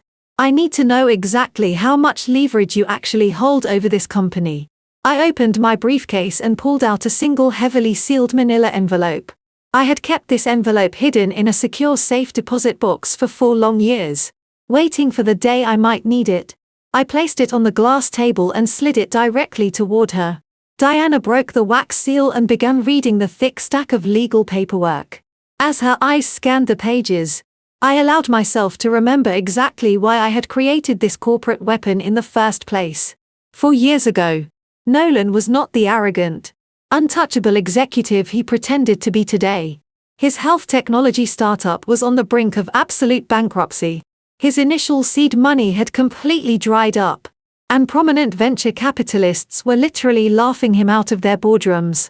He would come home every single night reeking of cheap scotch, throwing his briefcase against the wall and screaming about how the financial world was rigged against him. He was drowning in debt and his pride would not allow him to ask his father for another humiliating handout. I knew that if his company failed, his fragile ego would shatter completely and he would make my daily life a living hell. He was already taking his failures out on me through constant verbal berating and emotional manipulation. I had millions of dollars sitting comfortably in the offshore trust my grandmother left me. I had the power to save him instantly, but I knew my husband perfectly. If I simply wrote him a personal check, he would resent me forever. His fragile masculinity could not handle being saved by his quiet, unassuming bookkeeper wife. He needed to believe he was a self-made genius. So, I did not write him a check. I hired a proxy law firm in Delaware to establish a highly secretive blind venture capital fund. I named it Apex Holdings. Through a series of intermediary lawyers, Apex Holdings reached out to Nolan with a miracle bailout offer. We injected the exact amount of capital he desperately needed to keep the lights on, pay his developers, and secure his first major medical contract. Nolan was so blinded by his own desperation and unchecked ego that he did not even bother to read the fine print of the term sheet his own lawyers drafted. He thought he was dealing with a group of faceless angel investors who just wanted a standard return on their cash investment. What he failed to realize was that Apex Holdings did not just issue a standard corporate loan. In exchange for saving his company from total liquidation, Apex demanded absolute equity. We did not ask for a minority stake. We demanded exactly 51% of the total voting shares. Diana looked up from the documents, a slow predatory smile spreading across her sharp face. "My God, Riley, you did not just bail him out. You bought him. You are the majority shareholder of his entire corporation." "Yes," I replied smoothly, meeting her gaze. He works for me. He always has. He just did not know it. Diana quickly passed the documents to her senior paralegal. Draft the corporate termination notices immediately. She ordered, her voice cracking like a whip. Verify the corporate bylaws regarding the emergency removal of an executive officer. If Riley owns 51% of the voting shares, she does not need to call a formal board meeting. She does not need a shareholder vote. She holds the ultimate veto power over the entire board of directors. Exactly. I confirmed.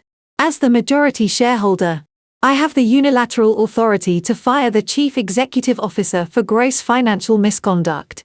And thanks to Jamal, we have a hard drive full of unencrypted emails proving Nolan embezzled $2 million and allowed Penelope to commit corporate wire fraud. Diana leaned forward, her eyes gleaming with the thrill of the incoming legal slaughter. We will file the injunction under seal with the federal court tomorrow morning to legally freeze the initial public offering. But filing a piece of paper is not enough to stop Richard from calling in his corrupt banking favors or outmaneuvering us in the financial press. We need to deliver the termination notice publicly. We need to sever his control in a place where they cannot possibly hide the fallout. Nolan is hosting his exclusive pre-launch gala tomorrow night at the Plaza Hotel. I told her, feeling the icy resolve settle deep in my chest. The entire board of directors will be there. The Wall Street underwriters will be there. His whole toxic family will be there celebrating their impending billionaire status. Diana nodded slowly, tapping her expensive pen against the mahogany table. Then that is exactly where we drop the bomb. You are going to put on your best dress. Riley, we are going to crash a party and take your company back. I stepped out of the main conference room and into a small soundproof glass office Diana had reserved for me. The corporate takeover was currently in motion. But I had one final devastating piece of digital paperwork to file. The initial whistleblower report I had submitted to the Internal Revenue Service the day before was entirely based on my own forensic accounting. It proved that money was missing. It proved the numbers were aggressively manipulated. But it lacked the one crucial element required to guarantee an immediate federal raid before the market opened on Friday. It lacked documented criminal intent. Thanks to the unencrypted hard drive Jamal had handed me in that greasy diner, I now possessed the intent. I did not just have the manipulated spreadsheets. I had the raw, arrogant emails where my husband and his father openly discussed their illegal financial strategies. I opened my laptop connected to Diana's legal network and navigated directly to the official portal for the Securities and Exchange Commission Office of the whistleblower. The federal government takes corporate fraud seriously, especially when it involves an impending initial public offering. Under the Dodd-Frank Act, whistleblowers who provide original, actionable information leading to successful enforcement are heavily protected. I did not care about the financial reward the government offered for this data. I only cared about the absolute destruction of Nolan's corrupt empire. I began uploading the categorized folders I had meticulously organized earlier that morning. I uploaded the complete thread of emails between Nolan and his offshore bankers clearly detailing their panicked strategy to accelerate the public launch. I uploaded the digital signatures proving Richard was the silent guarantor of the Cayman Islands holding accounts. I uploaded every single one of Penelope's fraudulent marketing expense reports from the $50,000 Miami birthday bash to the luxury Swiss wellness retreats. But the final document I attached to the encrypted payload was the most damning of all. I uploaded the internal human resources email where Nolan explicitly denied his own employees their earned salaries, perfectly juxtaposed with his approval of Penelope's exorbitant international shopping sprees. That specific document would destroy any chance Nolan had of playing the sympathetic, struggling entrepreneur in front of a federal judge. It proved he was not just a white-collar criminal. He was a ruthless, heartless sociopath. I typed out a comprehensive executive summary to accompany the data dump. I stated that the subjects of this investigation were actively attempting to launch their public offering this Friday to launder the stolen funds. I emphasized that immediate federal intervention was required to protect public investors from a coordinated wire fraud conspiracy. I reviewed the entire package one last time, took a slow, deep breath, and clicked the final submit button. A green confirmation code flashed across my screen. The digital payload was successfully delivered directly to the Enforcement Division of the Securities and Exchange Commission. The government now had the smoking gun and the signed confession. They had everything they needed to secure federal search warrants for the startup headquarters. Diana knocked twice on the glass door and walked into the small office. She held a thick blue-backed legal folder in her hand. The emergency corporate injunctions are officially filed under seal with the federal court, she announced, her eyes gleaming. The judge recognized the severity of the fraud allegations. The court has quietly issued a temporary restraining order blocking the underwriting bank from moving forward with the public offering. So, it is done? I asked, closing my laptop and feeling a profound sense of finality. The legal framework is fully locked in place, Diana confirmed with a sharp nod. Nolan cannot legally ring that bell on Friday. But he does not know that yet. The federal freeze is sealed until the authorities execute their warrants. Right now, he is sitting in his office thinking he has completely outsmarted you. He thinks tomorrow night is going to be his grand coronation at the Plaza Hotel. I stood up from the desk and picked up my leather briefcase. Then we need to make sure his coronation is unforgettable, I replied. Diana smiled warmly. My paralegals are finalizing the termination documents you will serve him. All you need now is the right armor for the battlefield. I left the law firm and walked back out onto the busy Manhattan streets. I had spent the last 5 years dressing to disappear, wearing muted colors and conservative cuts to avoid triggering Nolan's fragile ego. I was done disappearing. I hailed a cab and gave the driver the address for Fifth Avenue. I had a multi-million-dollar corporate empire to reclaim, and I needed the perfect red dress to wear while I burned his world to the ground. I stepped off the Fifth Avenue into the velvet-lined interior of a luxury boutique. The sales associate immediately recognized the shift in my demeanor. I was no longer the quiet wife looking for modest tones to fade into the background of my husband's corporate events. I found exactly what I needed in the VIP section. It was a silk gown in a shade of crimson so deep it looked like fresh blood. It was bold, structured, and unapologetically commanding. I handed the associate my matte black Cayman Islands card. The transaction cleared instantly. I carried the heavy garment bag out of the store, feeling like a warrior carrying newly forged armor. I returned to the penthouse early in the afternoon. The corporate takeover was legally secured, and the federal whistleblower report was actively sitting on the desks of the Securities and Exchange Commission. But I had one final deeply personal financial loose end to tie up before I put on that red dress. I sat down at my mahogany desk and opened my laptop. Nolan honestly believed he was the primary breadwinner of our marriage. He loved bragging to his affluent friends that his startup equity paid for our sprawling estate, his collection of vintage watches, and the platinum credit cards he so generously allowed me to use. He loved the narrative of the self-made tech genius providing for his simple bookkeeper wife. It was a beautiful lie that I had allowed him to believe for 5 years to protect his fragile masculinity. The reality was entirely different. When we bought our multi-million-dollar home, Nolan's company was bleeding cash. No reputable bank would approve a mortgage for a man with massive corporate debt and zero liquid assets.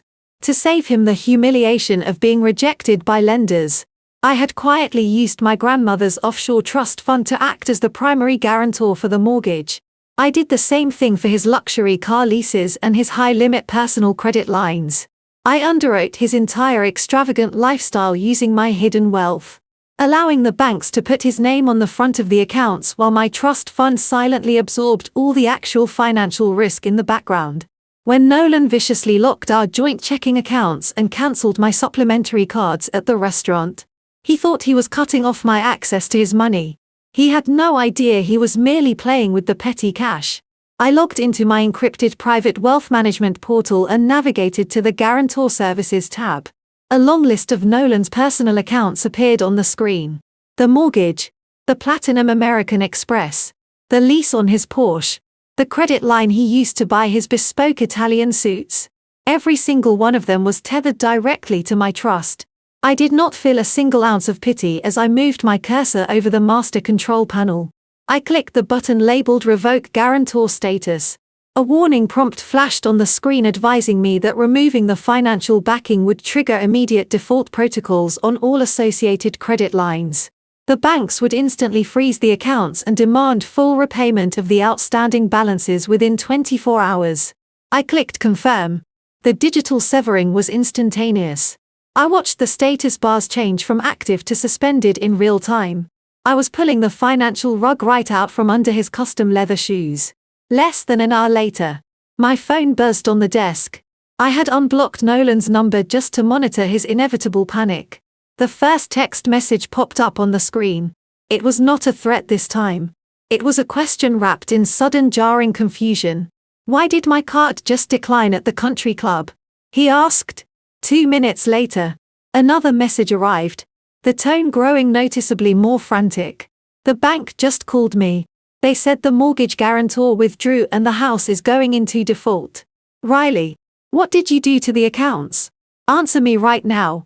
I picked up my phone, staring at his desperate demands. He was finally experiencing the exact same financial terror he had tried to inflict on me 2 nights ago. He was sitting at his exclusive country club surrounded by wealthy investors entirely unable to pay for his expensive lunch. His cars were suddenly subject to repossession. His house was officially in default. I typed my response slowly, making sure every word carried the weight of absolute finality. "I did exactly what you asked. Nolan. I stepped away from your finances. See you at the gala." I pressed send, tossed the phone onto the bed, and walked over to the crimson dress hanging on the door. It was time to get ready. The grand ballroom of the Plaza Hotel was transformed into a monument to my husband's towering ego. Crystal chandeliers cast a warm golden glow over hundreds of New York's elite. Waiters in crisp white tuxedos navigated through the sea of venture capitalists, hedge fund managers, and tech journalists, balancing silver trays loaded with champagne and beluga caviar.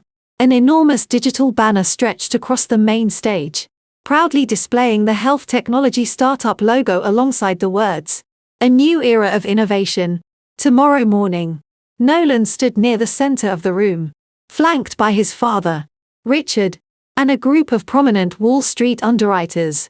He was wearing a brand new custom-tailored tuxedo. From a distance, he looked exactly like the triumphant billionaire he was desperately pretending to be. But if you looked closely, the cracks in his perfect facade were incredibly obvious. His forehead was slick with nervous sweat. He kept shifting his weight from foot to foot, his eyes darting frantically toward the heavy brass doors of the ballroom. His right hand was tightly gripping his cell phone, which I knew was vibrating relentlessly in his pocket with urgent alerts from furious bank managers and collection agencies. I had severed his financial lifeline just hours ago, and he was currently standing in a room full of the wealthiest men in the country, completely broke and entirely dependent on tomorrow's opening bell to save him from total ruin. Across the room, Penelope was holding court with her circle of socialite friends. She was wearing a diamond necklace that she had undoubtedly charged to the corporate marketing account just days prior. She was laughing loudly, throwing her head back and soaking in the attention, entirely oblivious to the federal arrest warrants that were currently being finalized across town. I stepped out of the private elevator and walked down the long carpeted hallway leading to the ballroom entrance. I wore the crimson silk gown. It fit perfectly, the structured fabric hugging my frame and moving with a heavy liquid grace as I walked. I wore my hair pulled back tightly into a sleek, unforgiving style. I wore no jewelry, no distracting accessories. I did not even wear foundation over the dark purple bruise blooming across the left side of my jaw. I wanted every single investor in that room to see exactly what kind of man they were about to give their money to. I approached the velvet ropes blocking the main entrance. 2 large private security guards in black suits stepped forward holding digital tablets. "Excuse me," the taller guard said, raising a hand to block my path. "This is a private corporate event. I need to see your digital invitation." "I do not need an invitation," I said, my voice completely calm, but carrying an unmistakable edge of absolute authority. "I am the wife of the chief executive officer." The guard frowned, looking down at his screen. "I am sorry, Mrs. Hayes, but Mr. Vance specifically instructed us not to allow you inside under any circumstances. He said you were a security risk and that we should escort you off the property immediately. Before the guard could reach for my arm, a deep commanding voice echoed from just inside the ballroom doors. "Step back, gentlemen," Jamal said, pushing past the velvet ropes. He was wearing a sharp charcoal suit, but he looked completely detached from the celebration happening behind him. He looked directly at the security guards. "She is not a security risk. She is family. I am the creative director of this company and she is my personal guest. Let her through right now." The guards hesitated, looking between Jamal and me. Jamal did not break eye contact. He stepped forward and formally offered me his arm. The guards exchanged an unsure glance, but ultimately stepped aside, unhooking the heavy velvet rope to grant us access. "Thank you, Jamal," I whispered as I took his arm. "Do not thank me," he replied quietly, his eyes fixed on the crowd ahead. "Just burn it all down." We walked through the heavy brass doors and stepped into the dazzling light of the grand ballroom. The moment my crimson dress crossed the threshold, the dynamic of the room shifted. It was subtle at first. A few investors near the entrance stopped talking. Then a tech journalist lowered her champagne glass, her eyes locking onto the dark bruise on my face. A ripple of whispers began to spread outward, a quiet wave of confusion and sudden tension moving rapidly through the crowd. I let go of Jamal's arm and walked straight toward the very center of the room. I did not look at the ground. I kept my head high, my posture perfect. A crimson predator stepping into a room full of oblivious prey. Nolan was mid-sentence, laughing aggressively at a joke made by an investment banker when he finally saw me. The laugh died instantly in his throat. The color drained from his face so fast he looked physically ill. Richard noticed his son's sudden paralysis and turned around. When Richard saw me walking toward them, the scotch glass in his hand actually slipped a fraction of an inch. Nolan thought he had successfully locked me out of his entire life in public triumph. He had absolutely no idea that I already held the keys to the entire building. I kept my eyes locked on Nolan as I walked across the massive ballroom floor. The crowd of wealthy investors naturally parted, creating a clear aisle straight to the main stage. They could sense the sudden shift in the atmosphere. They saw the dark bruise on my face and the absolute lack of fear in my posture. I was a disruption they could not ignore. Nolan quickly recovered from his initial shock.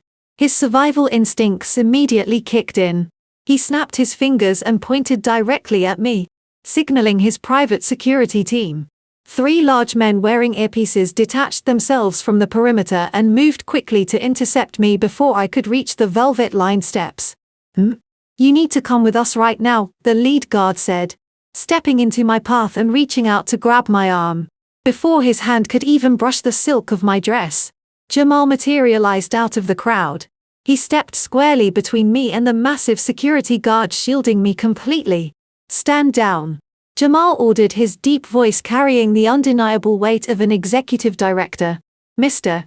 Vance gave us explicit instructions to remove her from the building," the guard argued, pointing toward the stage. "And I am telling you that if you touch her, I will personally see to it that you are charged with assault." Jamal countered fiercely.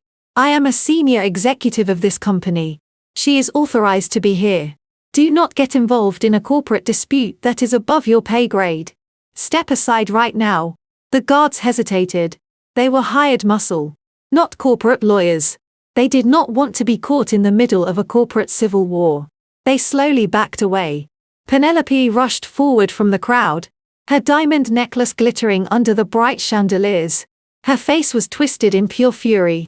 "Jamal, what on earth are you doing?" she shrieked, grabbing his jacket. "Are you insane? Get her out of here. She is ruining my brother's night." Jamal looked down at his wife. The warmth that used to reside in his eyes was completely gone, replaced by hollow disgust. "This is not about your brother anymore, Penelope," he said quietly. "This is about you. I filed for full custody of our daughter this afternoon. My lawyer will serve you the papers tomorrow morning. Do not ever speak to me again." Penelope gasped, stumbling backward as if she had been physically struck. She stared at Jamal in absolute horror as the reality of her collapsing life finally hit her. I did not wait to watch the rest of their interaction. I turned my attention back to the stage and began ascending the velvet-lined stairs. Richard stepped forward to block the top of the staircase. He was sweating profusely, his expensive scotch sloshing dangerously. "Riley, listen to me." Richard hissed his voice, a desperate whisper meant only for my ears. "Whatever you are about to do, stop. I will double the offer. $1 million right now. Just turn around and walk away." I paused on the final step and looked the patriarch of the family directly in the eye.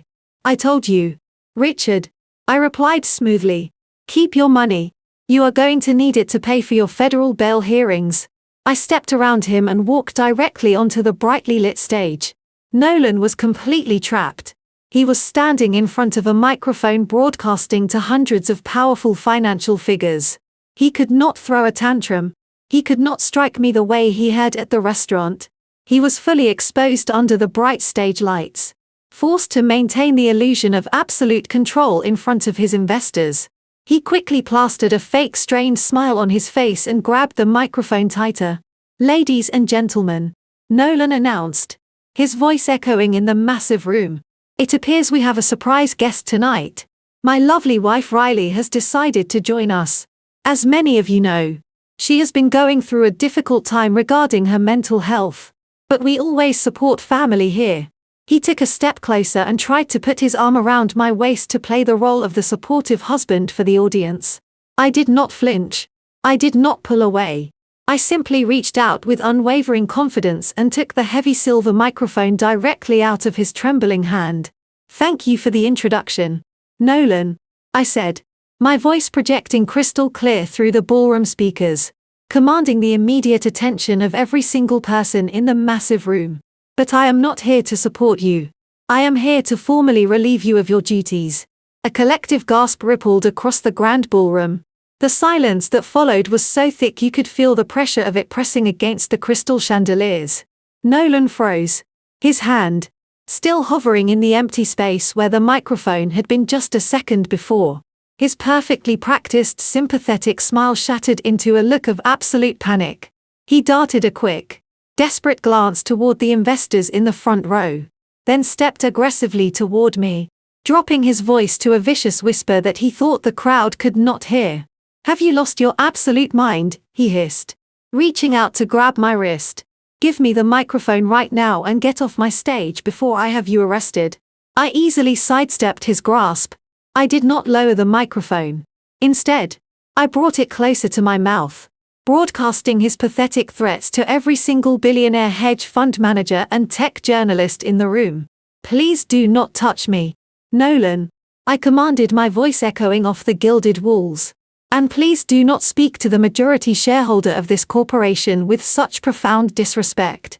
The murmurs in the crowd grew louder.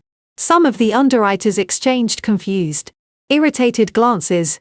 Nolan let out a forced, hysterical laugh, turning back to the audience and throwing his hands up in a gesture of exaggerated helplessness.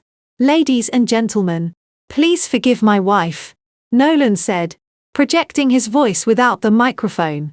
"As I mentioned, she is suffering from severe delusions. She has nothing to do with this company. She is a freelance bookkeeper who has unfortunately let the stress of our upcoming public offering break her grip on reality." I stood my ground at the center of the stage. The red silk of my dress caught the bright stage lights, commanding the visual focus of the entire room. "My name is Riley Hayes," I announced, clearly ignoring his frantic attempts to gaslight me in real time. "I am a licensed certified public accountant and a federal forensic accountant. And Nolan is correct about one thing. This company has been under a tremendous amount of stress. Specifically, 4 years ago when this health technology startup was completely bankrupt, drowning in unmanageable debt and entirely rejected by every reputable venture capital firm in New York City." Nolan stopped laughing. His face turned a sickly ashen gray. The prominent investors in the room suddenly leaned forward, their financial instincts instantly triggered by the mention of undisclosed bankruptcy. At that time, I continued pacing slowly across the stage, my heels clicking sharply against the polished wood. Nolan received a miracle bailout. A massive injection of capital from an anonymous group of angel investors operating through a Delaware blind trust known as Apex Holdings. That money saved this company from total liquidation. It paid the developers. It secured the patents. It allowed my husband to stand on this stage tonight and pretend he is a self-made tech genius. That is confidential corporate information. Nolan shouted, his voice cracking in sheer panic. He looked desperately at his father, Richard, who was standing frozen at the bottom of the stairs. Security. Get her out of here right now. No one moved. The security guards were still held back by Jamal, and the investors were far too captivated by the sudden implosion of a multi-million-dollar narrative to let anyone intervene. When Nolan signed the term sheet with Apex Holdings, he was so desperate for cash that he did not bother to have his legal team negotiate the equity. I told the captivated audience he blindly surrendered exactly 51% of the total voting shares to an anonymous corporate entity. He believed he was dealing with a faceless board of silent partners who would just sit back and watch him grow their investment. I turned to face my husband. He was breathing heavily, his eyes darting frantically around the room, looking for an exit that did not exist. But a blind trust only stays blind until the owner decides to open their eyes. I said, delivering the final crushing blow. I used my own personal inheritance to fund Apex Holdings. Nolan, I used offshore accounts to save your fragile ego from the humiliation of being bailed out by your own wife. I am the sole proprietor. I am the absolute majority shareholder of this entire corporation. I own you. The ballroom erupted into sheer chaos. The underwriters from the major Wall Street banks began pulling out their phones, frantically dialing their compliance departments. The tech journalists scrambled to start recording the stage. Nolan stumbled backward, physically reeling from the impact of the revelation. He looked like a man who had just stepped on a landmine and finally heard the click. I reached into the small, sleek clutch I had brought with me. I pulled out a perfectly folded stack of thick legal documents stamped with the official seal of the federal court and prepared by Diana Rossini just hours prior. I stepped forward and pressed the documents firmly against Nolan's chest. He instinctively brought his hands up to grab them. These are your formal corporate termination papers, I announced, my voice cutting cleanly through the chaotic noise of the room. As the majority shareholder holding 51% of the voting rights, I am exercising my unilateral authority to terminate the chief executive officer effective immediately. Nolan stared at the papers in his hands, his mouth opening and closing in silent horror. His billionaire dreams, his arrogant facade, and his complete control over my life were all evaporating under the bright stage lights. But the nightmare was not over for him. I had fired him, but the federal government was about to finish the job. Nolan's hands shook violently as the thick stack of termination papers slipped from his grasp. The heavy documents scattered across the polished wooden stage fluttering around his expensive leather shoes. He stared down at the pages as if they were venomous snakes. The grand ballroom, previously filled with the polite, sophisticated hum of high society networking, instantly erupted into a deafening cacophony of outraged shouts and frantic whispers. "You cannot do this," Nolan stammered, his voice entirely stripped of its usual arrogant bass. He looked out at the sea of horrified faces, desperation clawing at his throat. "This is my company. I built this from absolutely nothing. You are just a crazy, vindictive woman trying to ruin the most important night of my life because of a simple marital argument." I stepped right up to him, ensuring the silver microphone caught every single syllable of my response. "You did not build this company from nothing, Nolan.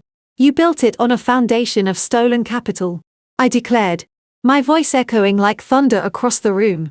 I turned my gaze away from my crumbling husband and looked directly out into the crowd of wealthy venture capitalists and Wall Street underwriters. As the majority shareholder, it is my strict fiduciary duty to inform everyone in this room that the chief executive officer has been actively embezzling corporate funds, I announced clearly. Over the past 6 months, Nolan systematically siphoned $2.3 million from this company into a private offshore holding account. Loud gasps echoed through the opulent room. A few prominent institutional investors immediately set their champagne flutes down on passing silver trays. their expressions hardening into masks of absolute fury. He achieved this massive theft by fabricating vendor invoices for software consulting that never actually existed. I continued smoothly pacing the edge of the stage to address the entire room. While you were reviewing his manipulated balance sheets and preparing to invest hundreds of millions into tomorrow morning's public offering, he was hiding the stolen cash in the Cayman Islands. He intended to use your retail investment capital to wash his dirty money clean on the open market. From the back of the room, Penelope screamed, pushing her way violently through the crowd of stunned socialites. She is lying. She is a jealous, pathetic liar who just wants attention. I looked directly at my sister-in-law, feeling a surge of cold satisfaction. Am I lying about the $50,000 Miami birthday party you charged to the corporate marketing budget, Penelope, or the luxury wellness retreats in Switzerland? You and your brother treated this startup like a limitless personal slush fund. You drained the operating accounts to buy designer handbags on the exact same day your payroll manager begged for funds because 40 junior developers could not afford to pay their rent. Richard finally broke out of his paralyzed state at the bottom of the stairs. He marched up onto the stage, his face a terrifying shade of crimson. That is enough. Riley, he bellowed, attempting to physically block me from the view of the crowd. You have had your little dramatic moment. Security is going to escort you out right now. I did not back down a single inch. I am not going anywhere. Richard, I said sharply, but you certainly will be. I found your digital signatures on the Delaware Shell Company formation documents. You are the legal silent guarantor for your son's embezzlement scheme. You actively helped him launder the stolen venture capital. The lead underwriter from the primary investment bank suddenly pushed his way to the front of the stage. He was a ruthless silver-haired man who clearly did not tolerate financial games. Mrs. Hayes, the underwriter, called out, his voice cutting cleanly through the shouting. Do you have actual proof of these allegations? Because if you are making false statements to manipulate a public offering, you will be going to federal prison. I reached into my sleek clutch and pulled out a secondary encrypted flash drive. I tossed it down to him. He caught it effortlessly in one hand. That drive contains the raw, unencrypted executive email servers I told him, projecting my voice over the growing chaos.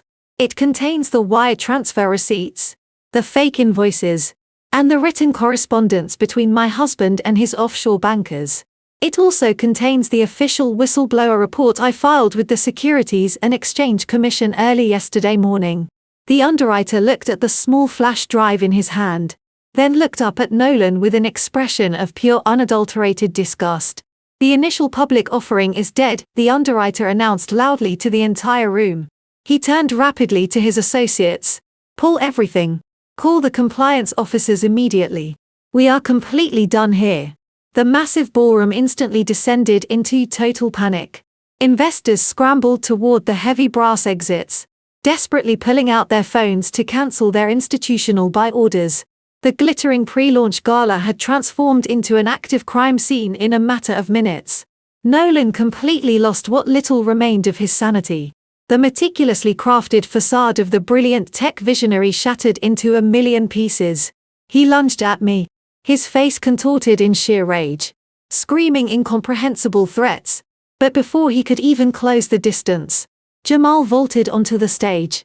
Jamal grabbed Nolan by the lapels of his expensive custom tuxedo and shoved him violently backward against the digital presentation screen. Do not even think about touching her again. Jamal growled, his massive frame shielding me entirely as Nolan's empire burned to ash around us. What plot twists would you like me to include in the next section? Nolan struggled fiercely against Jamal's iron grip, his custom tuxedo jacket tearing audibly at the shoulder seam.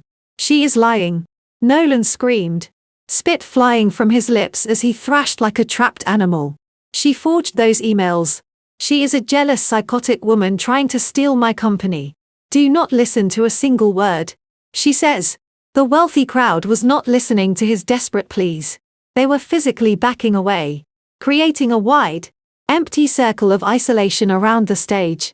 The venture capitalists and hedge fund managers looked at Nolan not with pity, but with the cold, calculating detachment of people who had just narrowly avoided a catastrophic financial disaster. They were already dialing their legal departments, completely abandoning the sinking ship. Richard quickly realized the public relations battle was entirely lost and the criminal legal battle was imminent. He shifted instantly into ruthless survival mode. "Nolan, shut your mouth right now," Richard barked, grabbing his son by the collar and pulling him away from Jamal. "We are leaving this building. We need to get to the private elevator and call the defense team immediately. Penelope, grab your coat and your bag. We are going straight to the airfield." Richard actually thought he could just walk away. He truly believed his generational wealth and political connections afforded him an invisible shield, a head start to flee the jurisdiction, or at least barricade himself behind an army of expensive white-collar defense attorneys. But before Richard could take a single step down the velvet-lined stairs, a sound echoed through the grand ballroom that froze the blood of every corrupt executive in the room.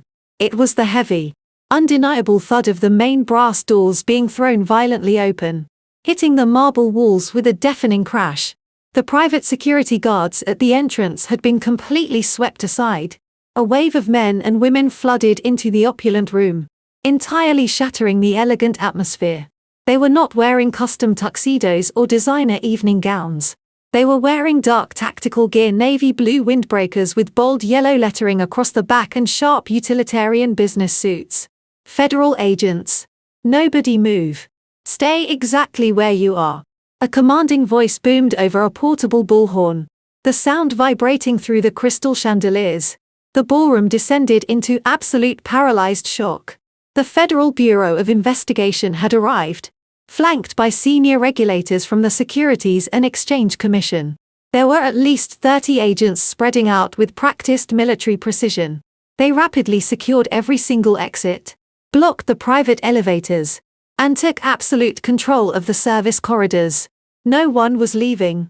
A tall, imposing special agent with silver hair and a stern, weathered face marched straight down the center aisle, walking directly toward the main stage. He was holding a thick stack of manila folders and a heavy piece of paper bearing the unmistakable blue seal of a federal judge. "Nolan Vance and Richard Vance," the special agent announced, his boots stopping right at the base of the stage. He did not ask a question. He stated their names with the absolute uncompromising authority of a man who already owned their immediate future. Nolan stumbled backward, his knees practically buckling under the weight of his own sudden destruction. "You have no jurisdiction here," Nolan stammered weakly, a pathetic final attempt to assert his fabricated corporate power. "This is a private corporate event. You cannot just barge in here. This is a federal crime scene." The agent corrected him coldly, not missing a single beat. He raised the document in his hand for the entire room to see. "I have a federal warrant for the immediate seizure of all servers, digital assets, and physical property belonging to this health technology startup. I also have federal arrest warrants for Nolan Vance and Richard Vance on multiple counts of wire fraud, tax evasion, and conspiracy to commit corporate embezzlement." Penelope let out a piercing, hysterical shriek from the right side of the stage. She backed away from her father and brother, shaking her head wildly, her diamond necklace catching the harsh light. "I have absolutely nothing to do with this," she cried out, looking around at the disgusted faces of her former socialite friends. "I just did their marketing consulting. I did not know anything about offshore accounts or stolen money." Two female federal agents immediately stepped out of the tactical formation and flanked Penelope. "Penelope Vance," one of the agents said, her tone completely devoid of any sympathy. "We have a separate federal warrant for your arrest regarding the fraudulent misappropriation of corporate funds. Put your hands behind your back right now." The sheer speed and precision of the federal takedown was breathtaking to witness. The government agencies had not waited for the morning sun. They fully understood the massive flight risk involved with billionaires facing federal prison.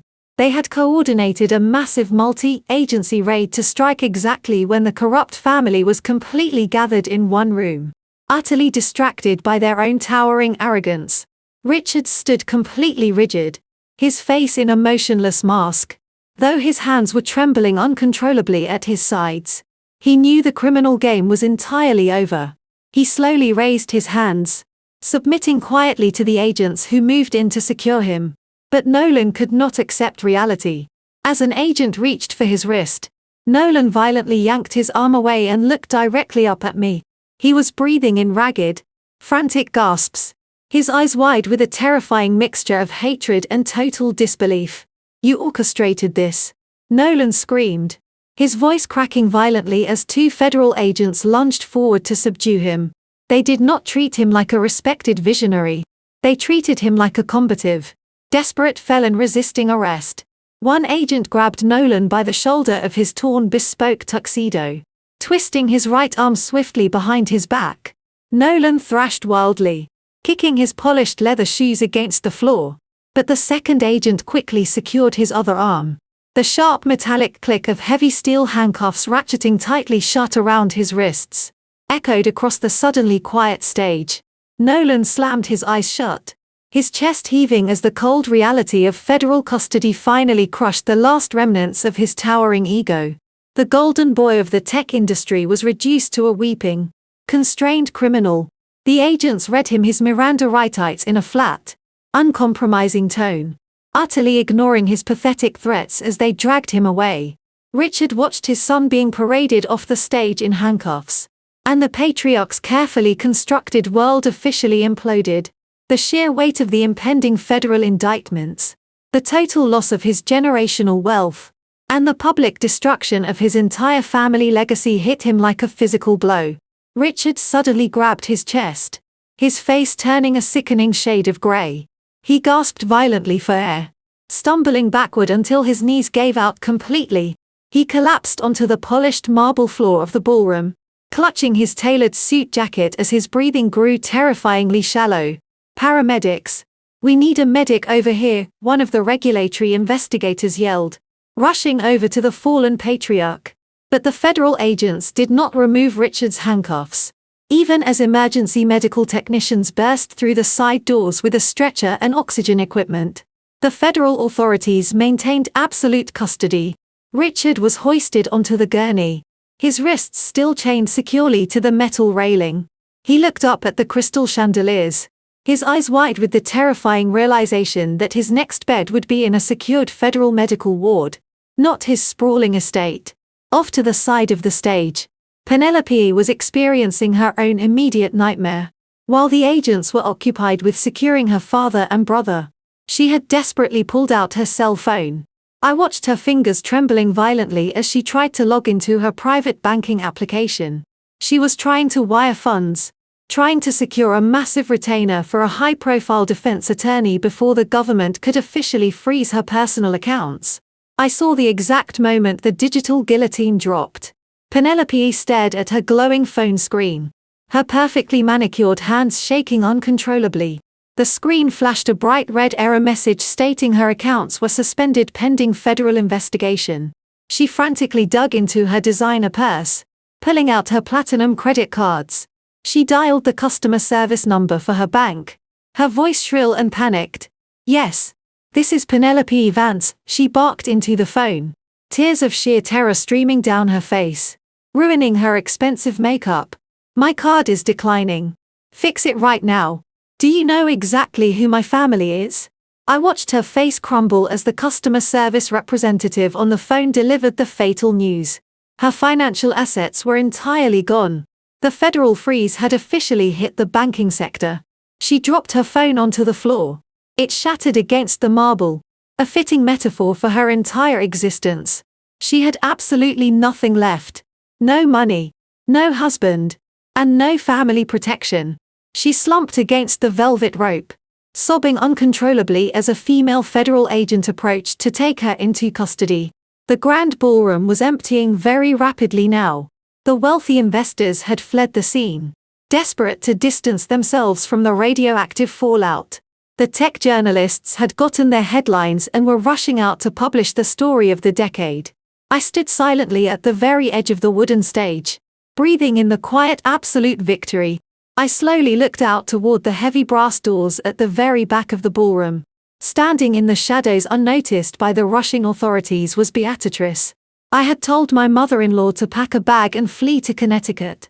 She had packed her bag, But she could not resist witnessing the final destruction of the men who had tormented her for over 30 years. Beatrice was wearing a simple trench coat. She looked at Nolan being led out in handcuffs. She looked at Richard being wheeled away. Then she looked directly up at me. A quiet, deeply peaceful smile spread across her face. She gave me a single respectful nod. I nodded back. Beatrice turned around, walked out through the brass doors, and finally stepped into her absolute freedom. 6 months have passed since the night the grand ballroom of the Plaza Hotel turned into a federal crime scene. The biting Manhattan winter has melted away into a warm, vibrant spring. I am sitting on the private outdoor terrace of a Michelin-starred restaurant overlooking the Hudson River. The atmosphere is quiet, filled only with the soft clinking of silverware and the gentle evening breeze. Sitting across from me, sipping a glass of crisp white wine, is Beatrice. She looks 10 years younger. The heavy suffocating anxiety that used to dictate her every movement is entirely gone, replaced by a radiant, authentic peace. The federal justice system moved with surprising speed, largely because the evidence Jamal and I handed them was absolutely insurmountable. Nolan did not get his billionaire status. Instead, he received a 5-year sentence in a federal correctional institution in Pennsylvania. His high-priced defense attorneys tried to negotiate a plea deal, but the sheer volume of his wire fraud, combined with the sworn testimonies of his own investors, left him with no leverage. The man who used to obsess over custom Italian silk suits is now wearing a standard-issue khaki uniform. Stripped of every single ounce of the arrogant power he once wielded, he sends me letters occasionally begging for forgiveness and asking me to put money in his commissary account. I return every single one of them unopened. Richard fell just as hard, if not harder. The Securities and Exchange Commission did not just freeze his assets. They systematically dismantled his entire financial empire to pay back the defrauded venture capitalists. His sprawling multi-million-dollar estate was seized and auctioned off by the government. He was publicly stripped of all his corporate board seats and permanently banned from the financial sector. The former patriarch of the family now lives in a cramped one-bedroom apartment in Queens, entirely dependent on a meager pension that the federal regulators legally could not touch. The country club friends he used to brag about do not even return his phone calls anymore. Penelope was forced to face a reality she was completely unequipped to handle. When the federal agents traced her luxury shopping sprees directly to the stolen corporate funds, she narrowly avoided prison time by turning state's evidence against her own brother and father. However, the government still seized her designer handbags, her jewelry, and her luxury vehicles to pay for restitution. Jamal filed for divorce the morning after the gala and easily won full custody of their daughter, providing a massive stack of evidence proving Penelope's criminal negligence. Today, Penelope is working as a shift manager at a mid-tier retail clothing store, forced to actually earn a minimum wage paycheck for the very first time in her pampered life. Jamal, on the other hand, is thriving. After I officially took over as the majority shareholder, I fired the corrupt executive board and restructured the entire health technology startup. The first thing I did was issue massive bonus checks to the developers and administrative staff who had been starved of their salaries. I then appointed Jamal as the new vice president of marketing. Without Nolan's toxic micromanagement holding him back, Jamal launched a brilliant rebranding campaign that secured legitimate ethical funding. We are keeping the company private and it is more profitable than ever. Beatrice smiles at me across the table, raising her wine glass in a silent toast. She finalized her divorce from Richard 3 months ago. She took the small, clean inheritance she had from her own parents and bought a beautiful little cottage by the beach in Connecticut, miles away from the toxic ambition of her past life. As we clink our glasses together, a young waiter approaches our table carrying a silver tray with our appetizers. He misjudges the angle of the table and the tray tips. A small ceramic dish slides off, shattering loudly against the stone patio, splashing a bit of olive oil near my designer shoes. The waiter freezes his eyes wide with absolute panic. He begins apologizing profusely, clearly terrified that he is about to be verbally abused by a wealthy patron. I look down at the broken dish and then I look up at the terrified young man. I do not scream. I do not belittle him. I offer him a warm, genuine smile. Please do not worry about it. I tell him gently. It is just a plate. Everything can be cleaned up and replaced. Take your time. The waiter lets out a massive breath of relief, thanking me before hurrying off to get a broom. Beatrick watches the exchange, her eyes shining with quiet pride. We both know that in the past, a dropped plate would have triggered a terrifying rage from the men we used to love. But those men are gone. We broke the cycle. If you have ever been underestimated, manipulated, or trapped by a toxic family, let my story serve as your proof that you can always rewrite your own ending. Your worth is not determined by how they treat you, and your future is entirely in your own hands. Thank you so much for listening to my journey. If this story resonated with you, please hit the like button and subscribe to the channel for more stories of resilience, justice, and finding your true power. Remember, you are always stronger than the people trying to hold you down. Stay safe and never let anyone dim your light. The most profound lesson to emerge from Riley's harrowing yet triumphant journey is the undeniable importance of preserving your own independence both financially and emotionally when navigating toxic relationships. Throughout the story, Nolan and his family weaponized their wealth and social status to demand absolute obedience, operating under the dangerous delusion that financial control equates to respect. They relied on the classic abuser's playbook: publicly humiliate the victim, cut off their financial resources, and gaslight them into a state of terrified submission. However, Nolan's fatal flaw was drastically underestimating the quiet, meticulous strength of a woman who deeply knew her own worth. Riley's ultimate victory teaches us that true power does not come from loud threats, public intimidation, or ill-gotten prestige. It comes from preparation, self-reliance, and the unwavering courage to refuse the role of a victim. Toxic individuals thrive on dependency by secretly maintaining her own financial sanctuary and professional expertise. Riley effectively dismantled her husband's greatest weapon against her. She proved that when you actively cultivate your own resources, you completely strip toxic people of their ability to trap you in their twisted reality. Furthermore, her story highlights the generational impact of standing up for yourself. By refusing to accept the abuse, Riley not only saved her own life, but also shattered a decades-old cycle of silence, ultimately inspiring her mother-in-law to finally claim her own long-overdue freedom. We are reminded that we never have to shrink our identities, surrender our autonomy, or sacrifice our dignity just to keep the peace in a toxic household. Your worth is never determined by the fragile people who try to diminish you. Take a moment today to evaluate your own boundaries and commit to taking one concrete step toward building your own unshakable independence.